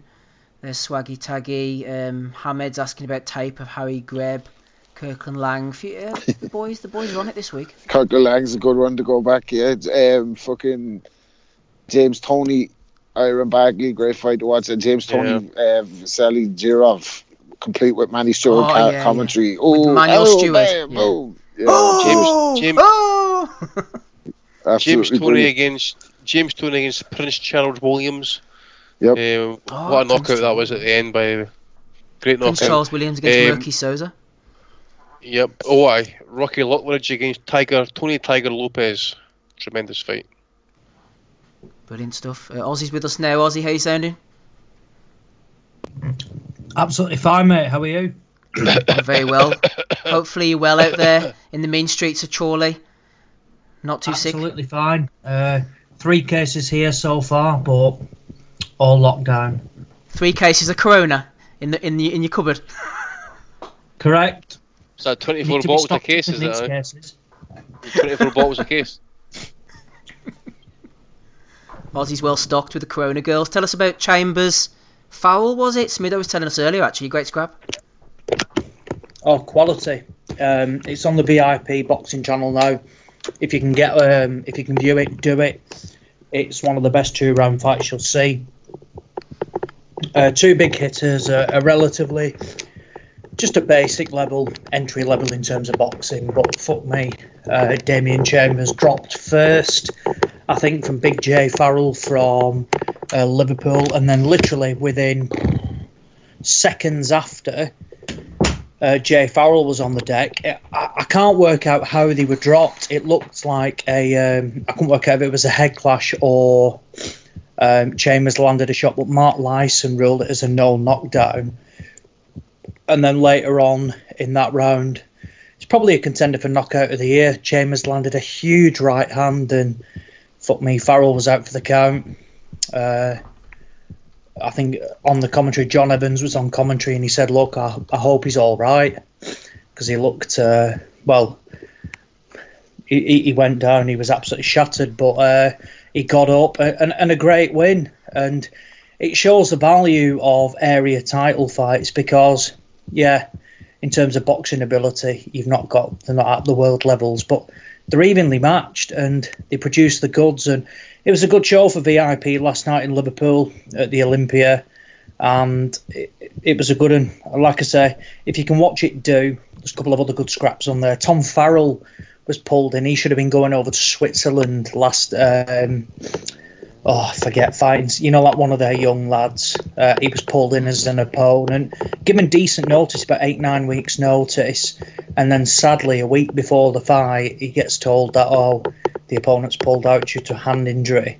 So he managed to get on this card, and he fought a tough Mexican who gave Jack Rafferty a good going over a week before, over 4 or 6 rounds, and that was a decent scrap. Tom came through, but it was a good fight in itself. So overall, on a weekend of boxing, which, to be honest, it was surprising it went ahead, VIP had a good night at the Olympia, and Damien Chambers came out victorious, won his first fight, and coming off a heavy knockout defeat against Mikhail Lawal in the Ultimate Boxer competition, probably about, 3 or 4 months ago now? Oh, I saw that, yeah, he was iced, wasn't he? Yeah, exactly, yeah, so fair play to him, he's come back. He may have had one run out against that pretty much a nobody, and then he's jumped straight into an area title fight. Now, look, you get a win like that, you can go straight in at English level. Things like, I don't even know who the English cruiserweight champion is, to be honest. I don't even know if there is a champion, to be honest. And then, look, you win that, then you've got fights with, Jack Massey, eliminators, things like that. You could end up in line for a defence against, like Richard Riakpo or something. It's all about timing, and Damien Chambers' timing could be spot on at the moment. So look, he's got a good win there. We don't know what's going to happen in the near future with the things going on in general with the virus, but all in all, he couldn't have ended a potential break in better fashion. Gabe, before we go on to Belly of the Weeks, is there anything you wanna rant about? Have a good rant, Gabe. No, I don't really have anything to rant about. I'm all fucking good. I got plenty of toilet paper, plenty of food, good AC, heater whenever I need it. I'm good. I really don't. I am a little bit bummed about the delay of some of the fights that we had coming up, but that's one of those things nobody can really keep control of. I would like to see more fights made, but I mean, I completely understand why they're not. And, I don't really know. I got my old collection of old stuff, plenty of stuff to watch right now. Funny thought I had going back. I've been watching my stuff of Marco Antonio Barrera. You guys know that he's been always one of my favorite Hispanic fighters.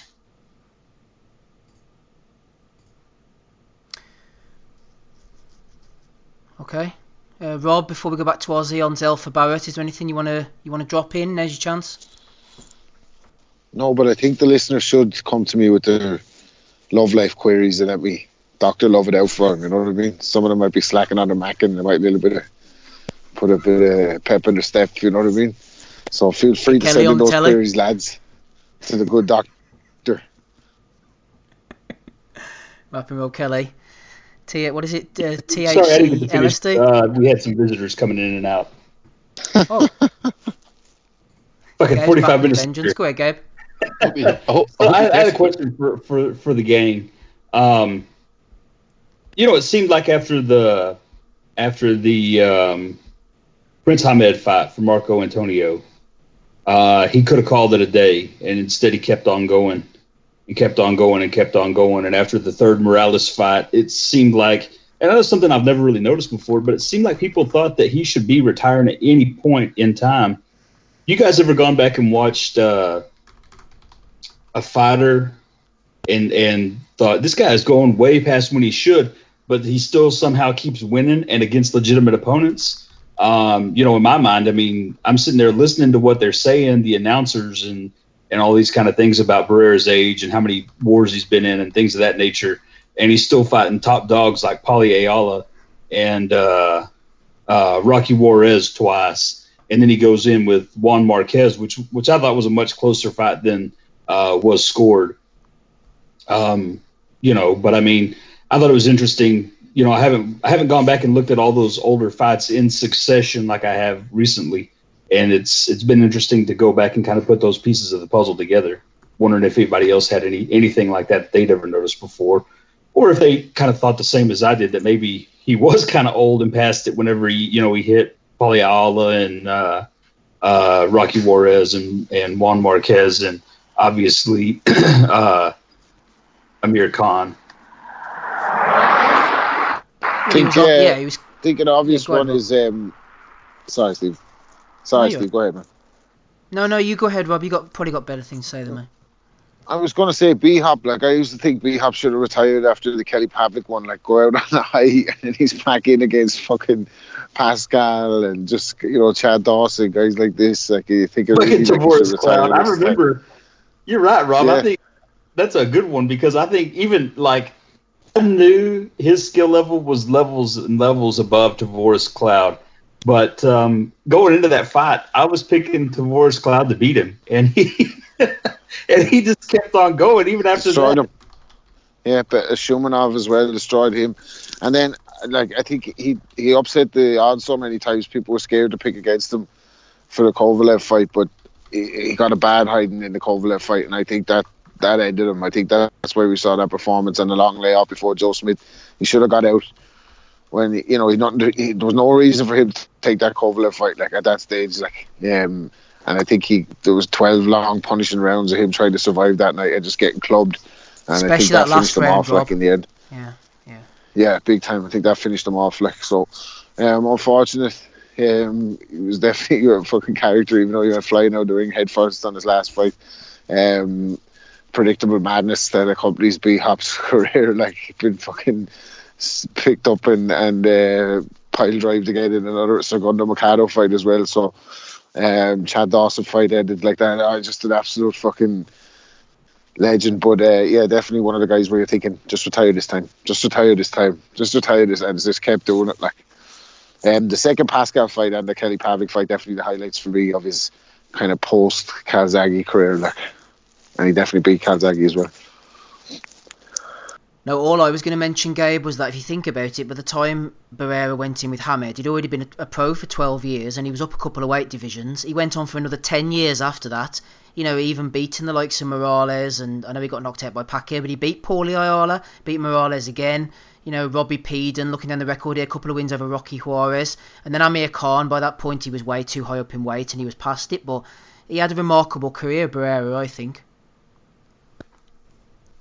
Yeah, I agree with you, Steve. Obviously, one of my favorites. So I've always kind of recognized, I thought how great of a fighter he really was. But I didn't ever really think about how long he kept on going past whenever he could have called it a day. I mean, after the Hamed fight, if he would have wrapped it up then, I don't think anybody would have held anything against him. I mean, that was already, 55, 57 fights in his professional career. I mean, already having won several big fights, I mean, he was such a competitor. And I think that's why him and Morales had such a good trilogy, was because they were also, they were just huge competitors. I felt like Barrera had big time. You see that number, and they could fight. See that in Barrera it would be close, but he would always take a lead. You can see that about Barrera in that there's a brilliant way we're talking about stuff that you can watch while the coronavirus is popular. There's that documentary, you mentioned it before, on YouTube, the ITV one, of build up to the Prince and the Barrera fight, where you see the epitome of the yes man circle surrounding Hamed. He wants the suite in the Caesar's Palace. He wants the president's room. He doesn't want anything that's not fit for the Prince. He's out giving Michael Buffer the instructions of how to say the prayer beforehand. He's there, fucking supervising the magic carpet. Manny Stewart is saying he's uncoachable, and the whole time Barrera's just up in Big Bear, man, just focused, just up there training, sparring, just focused on the job, that was no surprise to me at the time. Actually, I picked Barrera. Me and my dad picked Barrera to beat him. He would have had his number. Kevin Kelly had shown signs of catching him with his head up in the air. He was gone from Ingle. We thought that his number was up, but when you see the background and you see everything that's going on, it gives a real good insight to these fighters that are just fucking loaded, with a circle of fucking yes men around them. They get to that stage where they just believe they're unbeatable. Yeah, I think the Prince did look pretty disorganized in that fight. I mean, he just didn't. You could tell he just wasn't there. His focus was not there, and you could tell it. He wasn't able to really do anything that he normally would have been able to do. I mean, I think maybe if the situation was changed, the fight could have been much more competitive than it was. I would always pick Barrera to win, just because obviously, again, I was such a diehard fan. But that was always one of my favorite fights of all time. I mean, in terms of that's one that we could have mentioned. I think there was a question a couple weeks ago about what's the most one-sided win from an underdog, or what's the fight that the underdog was most one-sided, however the question you want to word it. But that would have been another one. I don't remember exactly at the time, because I didn't pay much attention to all the goings on around the sport. I just watched the fights. I felt like most people had picked the Prince to win, and so that was one where, and Barrera came in and he just completely dismantled him. But, even later on, even in his advanced years close to the end, whenever he was fighting, I just watched both the Rocky Juarez fights. A guy like Rocky Juarez, he probably would have dismantled if it was at a little bit lower weight and maybe a few years earlier. But he went, really close with Rocky Juarez in the first fight. And then he comes back in the second fight and just completely controls the fight from the outset. I mean, it was amazing to watch this guy fight, because, he would have a fight where he would look like he did really well and the cards would be close and maybe lost a couple of them. And then he'd come right back and just have a tremendous victory. I think he always realized he was always a loss or two away from being told he needed to shut it down. And he just kept finding ways to make his career carry on, kind of like this goddamn conversation. Well, Gabe, it's interesting you should mention that Barrera-Juarez fight, because I think that was peak golden boy Richard Schaefer. That was 2006. I remember staying up and watching that on Sky Sports 4 or 5 o'clock in the morning. MGM Grand, Las Vegas, no messing about. The 3-fight triple header, Marco Antonio Barrera versus Rocky Juarez. Barrera was defending his WBC super featherweight title against Juarez. Also, you had Israel Vasquez defending his WBC super bantamweight title against Johnny Gonzalez, and you had Joan Guzman, one of my favourite fighters at the time, dancing a merry dance for the WBO super featherweight title against Jorge Barrios, who'd had a great fight with Freitas. So Barrera Juarez, Barrios Guzman, and Vasquez Gonzalez. 2006, peak Golden Boy Schaefer for me. I love that card. I stayed up for it. I thought it was brilliant. So there you go. Just thought I'd throw that in. Ozzy, you want to talk about Zelfa Barrett hot-footing over to Matchroom? I think Barrett's okay. I don't think he's amazing. I don't know what your opinion is on this move. Yeah, it's an interesting move, to be honest. I mean, Frank had essentially the super featherweight division in terms of a domestic level all tied up. I got told that he essentially wasn't feeling the love and wanted to change the scenery, and he's made that move. But essentially, combating that loss, he's brought in the British champion Anthony Kakachi, which for me is a great signing. Kakachi he's tough and he's difficult to beat, and I think from memory, Steve, he's never really had the backing of any real promoter. Has he? I think who's his manager now? I always thought is it still Pat McGee, or is it? He's still with Pat as far as I know. I'm surprised he hasn't been picked up. He was a talented amateur, but I think he had a few bit of discipline problems outside of the ring. Well, I was surprised he beat Sam Bowen. I fancied Bowen quite strong in that fight. I heard a lot of stories about Kakachi that he couldn't get up for his runs, his dieting was poor, but in reality he put on an excellent performance. And you can arguably say that Frank may have lost Zelfa, but in return he's actually gained a better fighter on paper. Looking to the future, who knows where the pair will get to, but I think it's quite an interesting situation at the moment, from where in reality Matchroom have what they've done, they've cherry-picked Queensberry's best fighters at the moment: Billy Joe Saunders, Josh Warrington, Zelfa Barrett. You could well see a couple more. In the past, you saw Liam Smith make the jump over as well. There's every chance you may see a couple more, but I don't necessarily see it as it's difficult. I don't see it as a bad thing as long as Queensberry, make the relevant signings and necessary signings, because there's only so much talent and quality you can lose without replacing. Now, for me, Billy Joe Saunders naturally was a loss, but in reality, what were you going to do with him? He was expensive to put on, and a lot of the middleweights and they're all tied up with the zone, basically. So you were stuck because you can't compete with that American cash. Josh Warrington was a shock. I thought Frank did an excellent job with him. He did everything that was expected. He got him into the mandatory slot. He got him on at Ellen Road. He got him a huge contest with Carl Frampton, which sold out the MEN. Naturally, his last fight was slightly underwhelming with the French guy, that Takouch, and they clearly couldn't make the Shakur Stevenson fight. These things happen, and it's going to be interesting to see what Josh does moving over, to see what fights he can ultimately get, because the last thing you want to see him is, shoved on some undercard in Monaco, or, going being an opponent in America.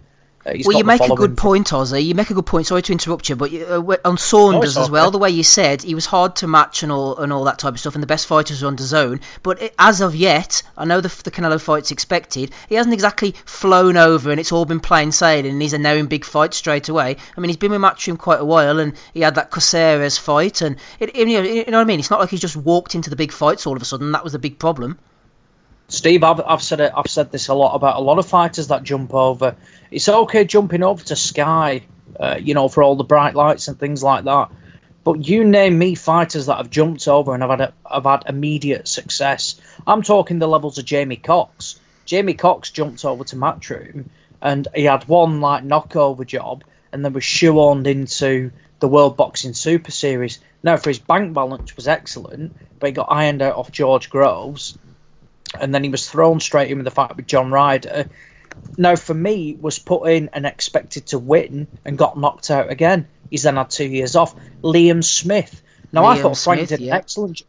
Liam Smith did Frank did an excellent job with Liam Smith. He got him a fight against what's his name, John Thompson at the MEN, which was a gimme for a world title fight, and he destroyed John Thompson in the end. He then got him a second world title fight against Jem Munguia, and he got him a Canelo fight as well. Now, from a promoter perspective, what more can he do? He got him 2 big wins over Liam Williams as well, which were big fights as well. And now he's jumped over. Since going to Matchroom, his best win. Yeah, his best win is Sam Eggington jumping over since he's gone to Matchroom. Now, that could have been made on another channel. So I think people have nothing against fighters moving. That happens. That's boxing. But a lot of people like to say, oh, yeah, what a signing, go on Hearn with Hearn. But there's no guarantees these big fights come. Billy Joe Saunders expected. I remember watching an interview with Eddie about Liam Smith, and he was having the Eggington fight, and then the big fights were to come later that year. While we're still waiting for those big fights, Liam Smith is now chasing Kell Brook, while Kell Brook's still chasing Amir Khan. So they can go in a trio, and none of those fights are going to happen. But from a Queensberry perspective, I think they've had a really poor start to the year. I think they had 2 shows, 1 or 2 shows at best. Very disappointing. They've obviously got the biggest fight today in Daniel Dubois, Joe Joyce. That probably won't go ahead, which again is a major disappointment. I think that sold about 13,000 tickets at the moment. So I was quite surprised by those numbers. I thought that's a lot better than I expected. But then they've got to use this break to bring in bodies, but get quality people in as well. I'm not saying go and get your bigger names, but go and snap up your people. Like, go and get Lee McGregor. Matchroom have gone to sign Cash Farouk. Go and get Lee McGregor. Go and get him. He's fighting on the Taylor undercard. Go and get someone like him. I shared a video today of a lad from Stoke called Nathan Heaney. Sold at the King's Hall, did about 1,500 tickets on his own. Fought on a couple of Frank Warren shows already. Go and get him. He's a big ticket seller. He's decent as well. He's not just a ticket seller. Go and sign him.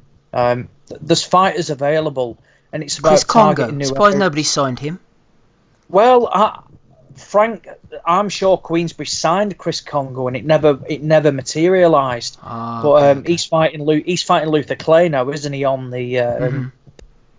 the Josh Kelly, David Avanesian card. That's right. There is fighters available, and I think now for boxing as a whole in the UK, I think probably I'd say more than 50% of shows in the year are in London, and I'd dub London as a flooded market now.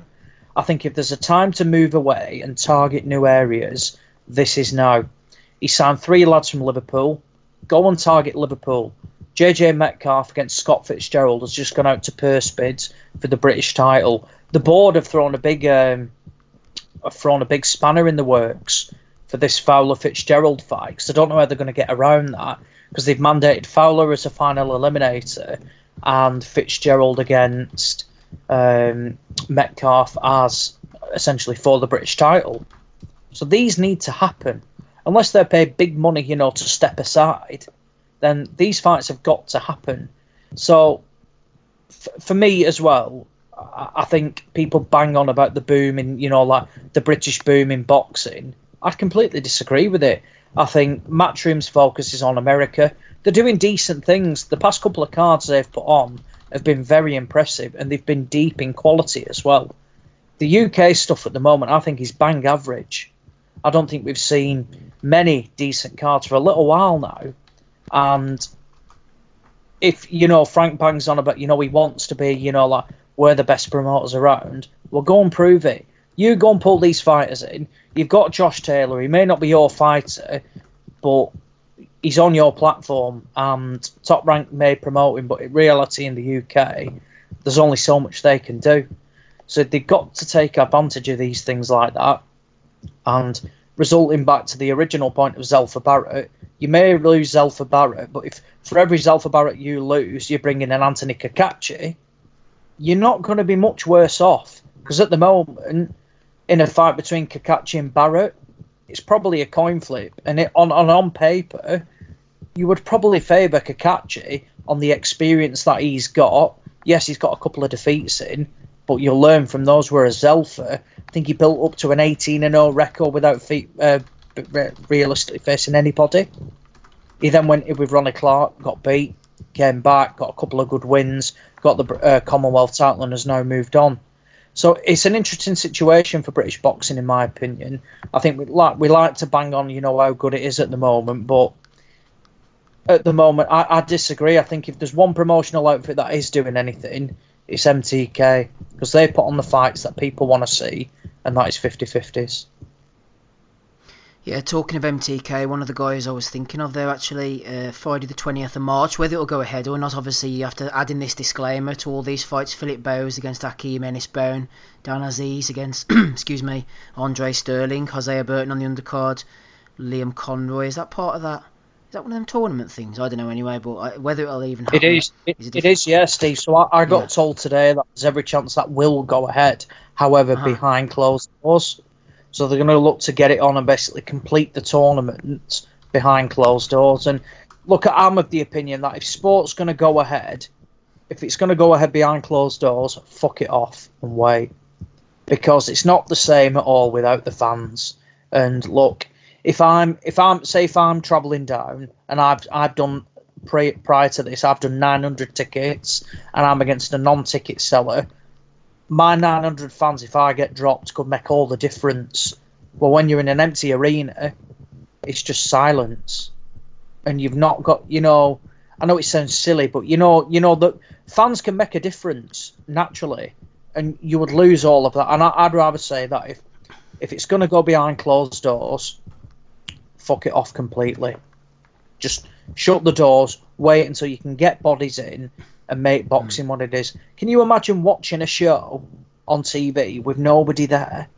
Well, I'm not going to interject as such, mate, but if you go back to the old school days, 1920s, 1930s, Royal Albert Hall shows, the only thing they actually did, especially the National Sporting Club shows, it was the fights were done in complete silence, and the only time they applauded was the winner. Yeah. But there were still people there smoking away. Yeah, basically. Yeah. Times have changed though now, haven't they? Times have changed, and it's not like that anymore. And as I say, imagine tuning in on Sky and things like that, BT. Imagine watching Joe Joyce, Daniel Dubois, and there's nobody in the crowd, or you've got Frank, Francis, George, Andy Ayling, a couple of others. Porky may sneak in, at the back with his camera and things like that. But in reality, it just for fans. Exactly, yeah, for the fans. Go to Adam Booth. That's what he could be chanting while he's at the back of the crowd. Well, second row. And by the way, all paedophiles are called Colin.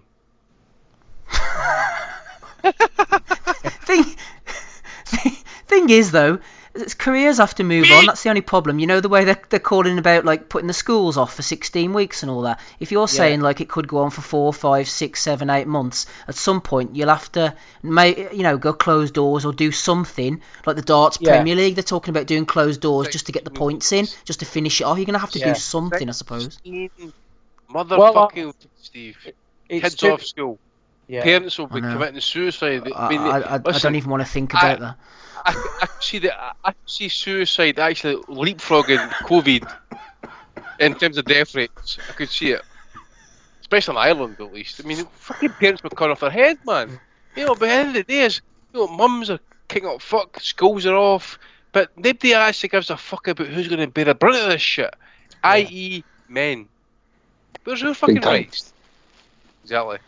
I'm not going to get into the debate on the coronavirus because I have my own views and it's essentially not worth this time and the podcast time. But it's an interesting situation for all. It's an interesting situation for all sport, and I agree. There's only so long you can hold off and things like that. But an interesting point is that it's all right saying doing it behind closed doors, but you've got to remember that all shows licensed by the Boxing Board of Control need doctors, things like that.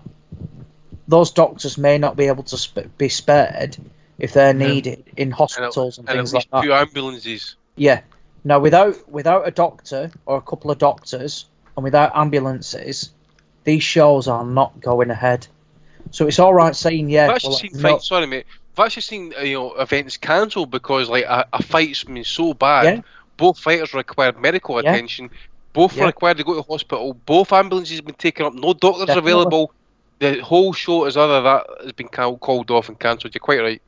Well, do you remember? I mean, it's a brutal one to bring up. But when Scott Westgarth passed away, Curtis Woodhouse should have been fighting. So I forget who it was. Yeah, I know exactly who you're talking about. And that fight never went ahead, and that was because the doctors and ambulances were both required because Scott Westgarth collapsed against Dex Spellman, and he was taken away. And that show was actually cancelled at the end. So as I say, it's all right. Incredible that Scott actually gave an interview right after that fight as well. That's incredible. Honest to God. Unreal. And literally, probably 60 to 120 minutes after, he was in the back of an ambulance. So it shows, I mean, like the severity of things and why they are needed. Why they are needed on site, and they are a necessity. So like I say, it's all right saying, like I've heard things about, like Edward is on about, trying to get these pay-per-views going ahead and things like that. But the ultimate thing is you need officials, you need doctors, you need ambulances. Without those going ahead, you can have 2 fit fighters, a referee and things like that. But without the things for the safety precautions, these fights are not happening. And regardless of the situation. Tell you what. Go on, Rob. It might throw this fucking Fury Wilder 3 into jeopardy because that has to happen by July, doesn't it, contractually? No chance. Yeah. If that doesn't happen by July, can he go straight to Joshua? Yeah. No. Well, yeah. I don't know. Actually, the thing is, Joshua was tied up legally on a mandatory against Pulev, so it's pushing it. It's pushing it right back. It's pushing it into next year. It's simple as a simple fact. Yeah. Because the thing is, again, you want to talk about the virus and stuff like that, right? But there's a Japanese guy there who apparently tested positive for his virus back in February, and he's been cleared and all that sort of stuff. He's just recently been tested positive again a second time. So we just don't know what we're dealing with here, So again, Steve mentioned 16 weeks schools getting that goes into August. They're trying to push us to go to Easter, cancel the schools, and then get us right into the next term, which would be August. So that's 16 weeks. That's incredible. Well, for what it's worth, I mean, look, they're talking about a peak of May, June. I think it'll be before that. I think the way it's going, they say we're 2 weeks behind Italy.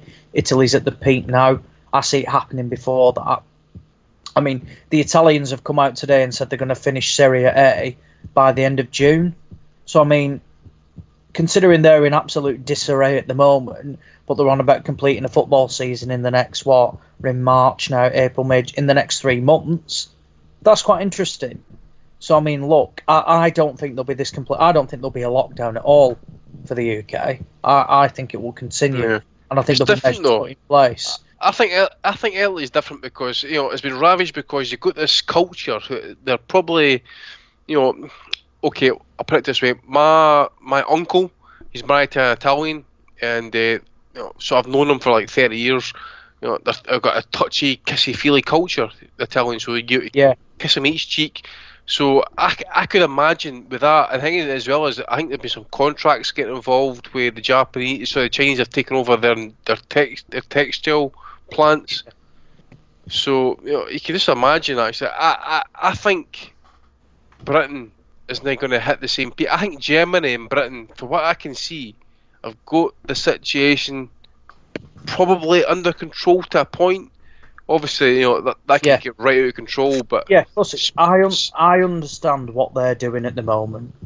I get that. Look at Germany, man. I just think with their positives and their death rate, they might have got something fixed.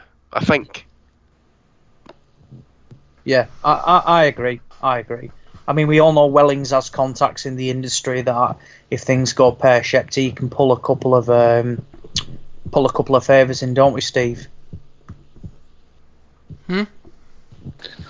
Sorry, I heard Wellings and I was locked down by army. They reckon it's going to be on army lockdown. The supermarkets and all that. It's going to have curfews this week. Rob, I'll mail you some stuff over if you want. You can operate a black market.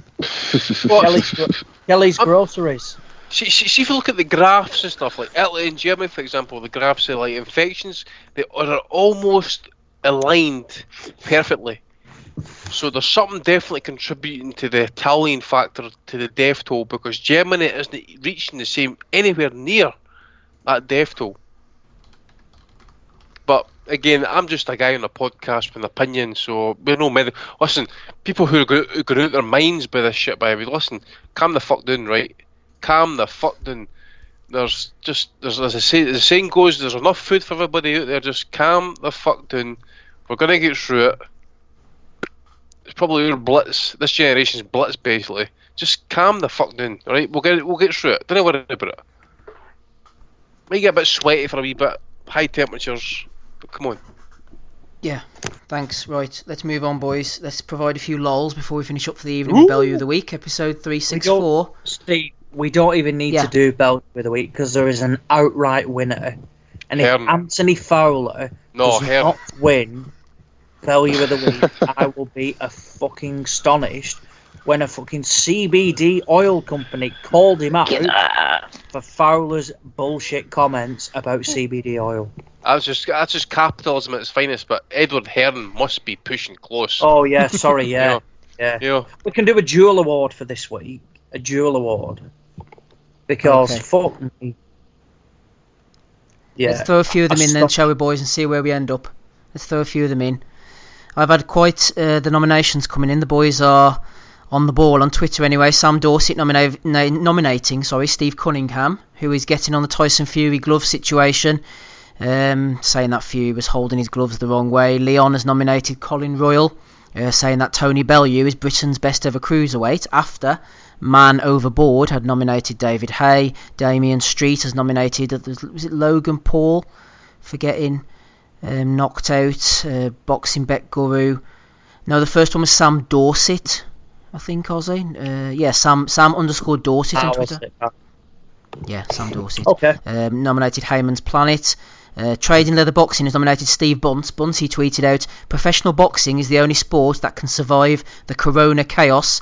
We have no league, we have no tournaments, the best don't need to fight the best. We invent qualifiers, we do what we like, we cancel, postpone, rearrange, and muddle our way through any crisis."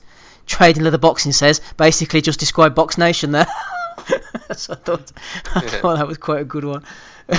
Holt has nominated Floyd. He sent me a video. I watched it whenever it was sent, and I can't for the life of me remember what Floyd was going on about. But we always like a Floyd nomination, don't we? Ted Barrett has said Bellew of the Week nomination for Porky for saying that Quigg is not the sharpest tool in the box, and you've made him not even sharper. Talking about Joe Gallagher. Declan Graffin has nominated Anthony Mundine. Anthony smells a conspiracy. Can get right on board with that one there. Ewan Rebel Boxing has said that Tony Bellew is the consensus cruiserweight number 1 way back in 2016. Prime Tyke Myson has nominated him for that. Guillermo Quitondo has nominated Gypsy King. Gypsy King tweeted out, "Who is pound for pound number 1?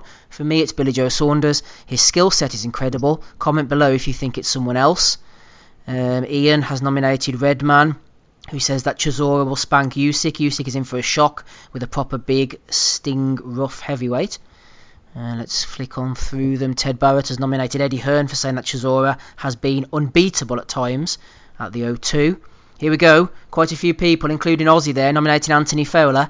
Qais Ashfaq said, "Here, Fowler, does CBD cure or prevent coronavirus in any way? Surely it must do, right? I ain't even taking the piss." And Fowles jumped in and said, 100%, it helps your immune system, so it will help prevent you getting coronavirus.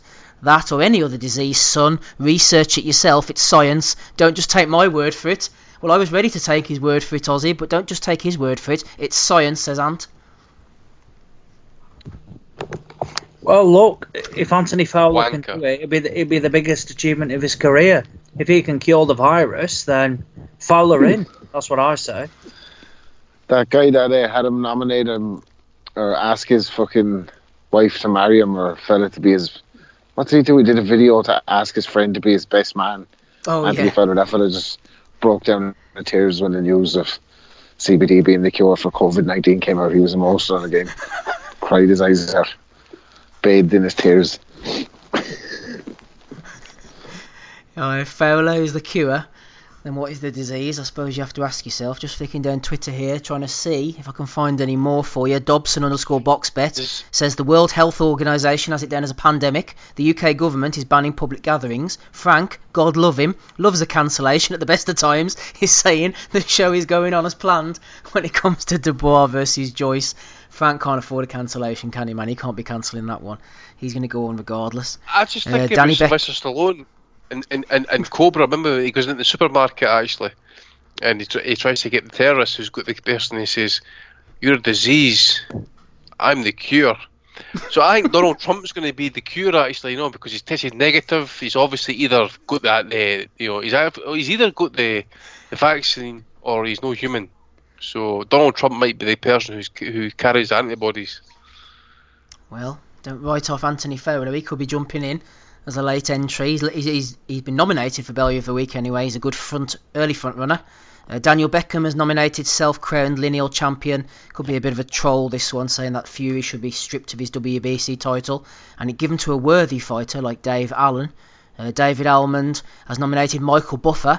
Buffer tweeted out, "My bruv Derek, this old geezer wants a pair of those lovely comfy looking slippers or shoes. Hashtag let's get ready to rumble." What's going on with Buffer? The old Danny Dyer, bit of Dick Van Dyke flowing in here. It's not him running the count, is it, Andy? No, if it is, he's up obviously about 5 times a night having a piss because he's all prostrate. He's kind of tickling him a little bit. So either that or he's just... Eddie's working overtime because he's got no shows to promote and stuff. And the way Eddie's talking is, well, I'll come back to him actually, so we'll just move on for that. But Michael Buffer, his Twitter account is probably a parody right now. Mashed on the old CBD. Eggy Phil has nominated Clearwater at Chick Girly Girl. She says Bryant Jennings would definitely beat Usyk. That power is between these two is ridiculous. You see Jennings has to stop him after Derek has tagged him. Michael has been nominated by Armchair Jake. War Chisora ain't retiring on his stool, absolutely no chance. He's an old school brawler. And finally, Gavin Stevens has nominated Young Pharaoh, who's looking for a bit of a white supremacy conspiracy, saying Fury was making hand gestures and stuff, KKK gestures after the Wilder fight. Yeah, we can get on board with that one, can't we? Go on then, Andy. Eddie Hearn, what's Eddie been up to this week? Oh, Eddie's just been Eddie, It's all about the pound note. It's all about, the balance sheet, profit margins. But I did find 2 comments basically quite funny that he did say is Hearn on the coronavirus it excites him as a businessman.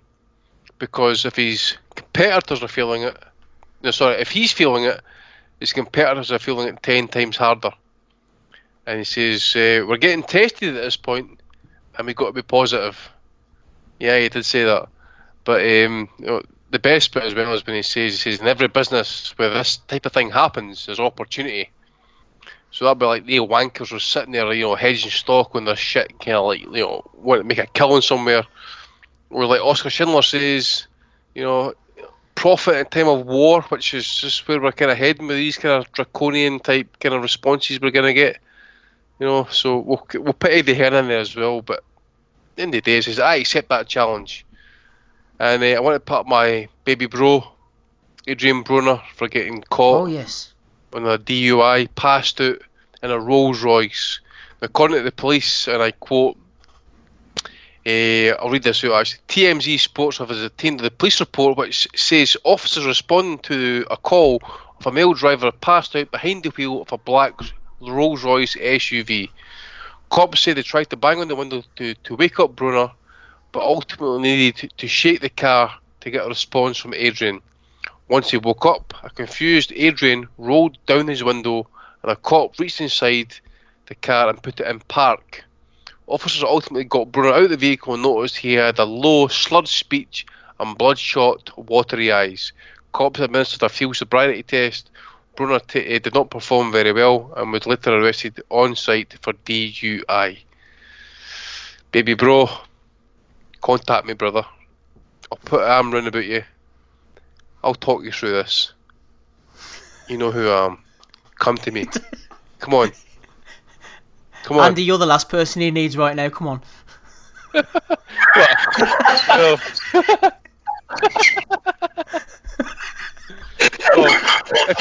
if he's hoping to pass a field sobriety test, then I come to me right now, brother. Don't just don't contact me. There's a reality show waiting to happen. AP and AB together. It's like some kind of fucking unlikely duo. See, to be honest though, I would be the last man standing. There is no way I get caught sleeping in a fucking parked SUV, gassed out my fucking nut. I'd be wrapping about a fucking tree. I'd do it in style. I wouldn't get woken up by the police. I could take the morgue. See what would happen to me if I woke up in my fucking Rolls Royce? I see a fella said that to me years ago. He said, you know, Chris Brown, like when he beat up Rihanna, he was supposed to be driving his Lamborghini to the Grammys.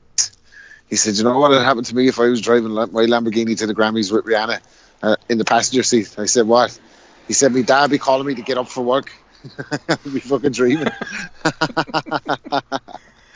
Thing is, why didn't Broner get a responsible friend to drive him home? Someone like, I don't know, Errol Spence or whatever, couldn't have given him a lift? Yeah, one of the boys. Spence was like, you want to lift home, bro? He's like, no, I got this. Yeah. Broner was like, nah, I'll just drive myself, thanks. Oh dear, poor old AB. I love an AB nomination. Clarissa Shields has got a late one coming in here on Twitter. Breaking news, says Clarissa. I tested positive for being undefeated. So, you know, she's giving herself a pat on the back again there. Did she honestly say that? Yeah. Fuck Just me. What would go through her head to think that is, you know, oh yeah, the world is in a fucking dealing with a huge killer virus, and I'll test positive for being undefeated. Fuck me. What an idiot. Clarissa. Go on then, Ozzy, what have you got to throw in this week? I know you were big on Fowler. Oh, I've just got to echo the Fowler CBD oil comments. I just cannot. In a time from where people, you know, are panicking and stuff like that, he's trying to flag his oil just to basically just to benefit more cash. So I'm astonished with that. I'm trying to think. That's probably it, really. I think my vote is Anthony Fowler without a doubt, 100%. So Eddie Hearn for me. I'm looking forward to hearing any others, but yeah, it'll take a lot to sway me from Fowler. Hearn a close second. Oh, remember Lennox Lewis called them out in that shit as well. Remember? We did. Yeah. Someone told me he deactivated his account for it. Nah, it was bullshit. Oh, was it? Right. Yeah. I think what happened is somebody who don't know if he'd been blocked or banned by him or something like that. Along your lines anyway. But no, yeah, but showing. Lennox Lewis called him out on it. He never responded to it. Be safe. Okay, Tony's got one and Eddie has another. Do you have any nominations first of all, Rob? And if not, tell us who you're going for. Yeah, there's a funny piece where talking about bits from we're talking about bits to watch with the viruses on. There's a good DJ Vlad interview with Zab Judah. It's about an hour long, but it's broke up into loads of different parts. But he talks about when he signed with Don King. The Don King basically sat him in a room and was like, fuck Bob Arum, that Jew motherfucker, you need to be with the black man. And he was like, Judah just went all for it. Like he said he's the smoothest pimp in boxing because all the boxers are his whores.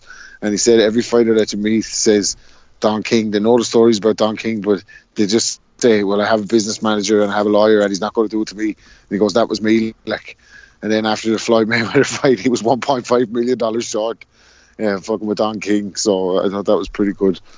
But the Fowler one, like, is fucking unbelievable. The fact that Lennox Lewis got involved and the CBD oil company checked him and was like, this information is not helpful at the time. We don't need to be trying to exploit people who are panicking or giving them false information. And then he said it was just a joke. Yeah. So couldn't even own it. Fowler. Kidda. But the ironic thing as well, Rob, sorry, just the first point you were talking about, King going on about Aram. Sure, Judah's family are black Hebrew Israelites, aren't they? Like a sort of Jewish offshoot or whatever it is. So, I mean, you know, it's just bizarre character done. He said another good one about his dad where he fought Mickey Ward. That Mickey Ward hit him in the liver and he thought he broke his ribs. And he went back to the corner and said to the dad to stop the fight. And the dad was like, stop what fight? Use your other fucking ribs. Get out there like you're fucking step to him. Yol. He was quite the character, wasn't he, Yol Judah? Yeah, exactly. So that was pretty good. But It's got Eddie as well. No fucking surprise that Eddie. A lot of spite in Eddie's comments recently. No coincidence, maybe to do with the Fury doing the business on Wilder and his guy being back to number 2. A lot of kind of spite in his comments directed at the opposition, like saying that his competitors are going to be feeling it harder. Well, hopefully not, man. People have jobs and stuff, like, you know what I mean? Just because you're going to be all right, you know what I mean? So, typical Eddie Hearn, like, isn't it? Context Eddie Hearn. Oh, about the pound note, boy. Yeah, there's 2 for Eddie, 1 for Fowler then. Gabe, who you going for? Or any nominations, indeed? No nominations from me. Man, that's really close, but fuck, I don't know who I pick. I've been going back and forth all the time while you've been talking. It has to be Tony Fowler. Has to be Eddie. That's what I mean. You know what? I'm gonna tie it up. I'm gonna go with Fowler. Yes. You Texas KKK living motherfucker. That's who Fury was communicating to, wasn't it, in the ring, Gabe? That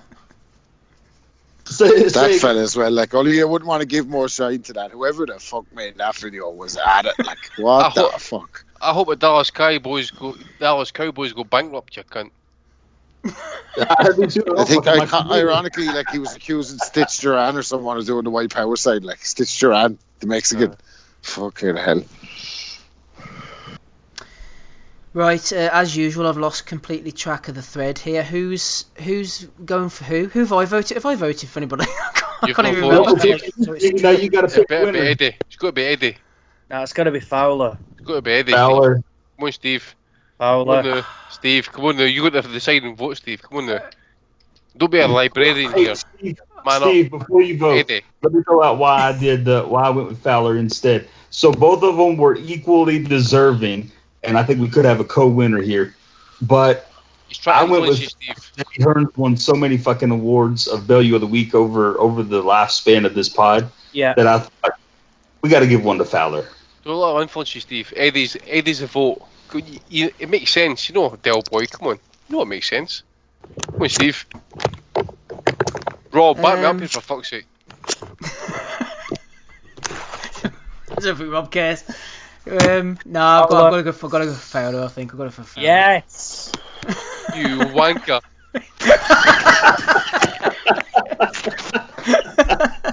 Come on, fuck, man.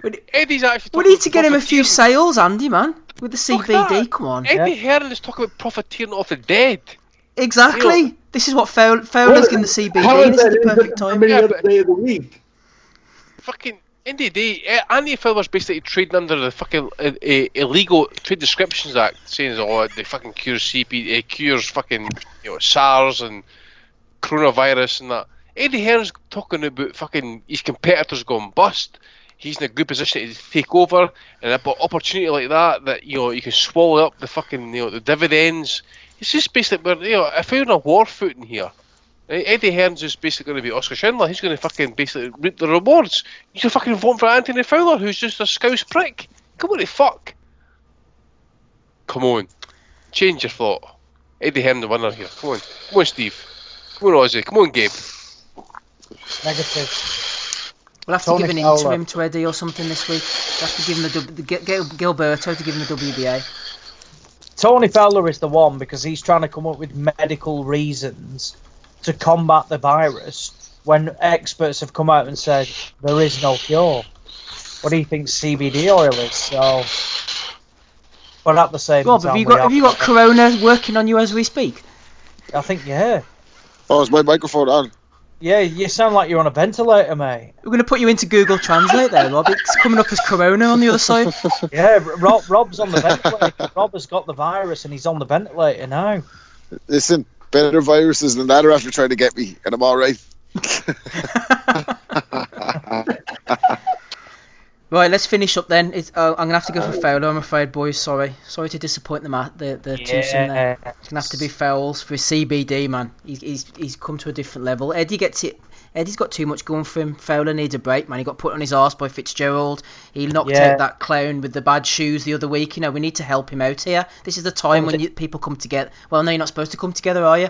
This is the time where we metaphorically come together and put an arm an arm around Fowler. Not actually, because you're not allowed to touch people, but you know what I'm saying here. You with me, Ozzy? Back-to-back wins for Anthony Fowler. I mean, look, huge win over Theophilus Tete last week, explosive knockout, and now he's taking down the Bellew of the Week award. Look, the world's his oyster when it comes to Anthony Fowler. CBD oil in his pocket. Who knows where he'll get to next? Well done, Tony. I'll tell you one thing, Andy. 2 hours, 10 minutes. We've done it again. We've cracked the case.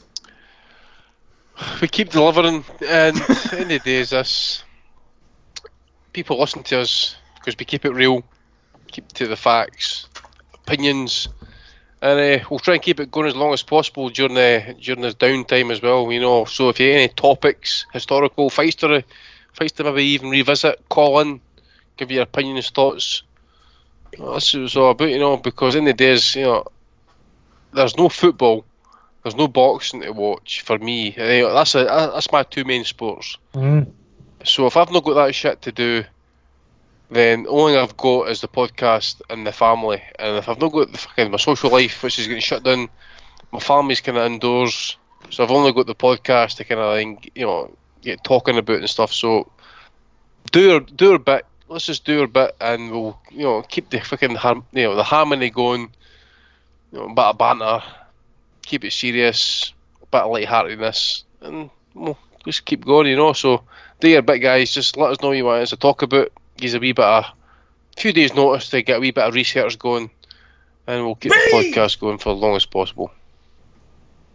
Well said, Andy. As good a place as any to leave it.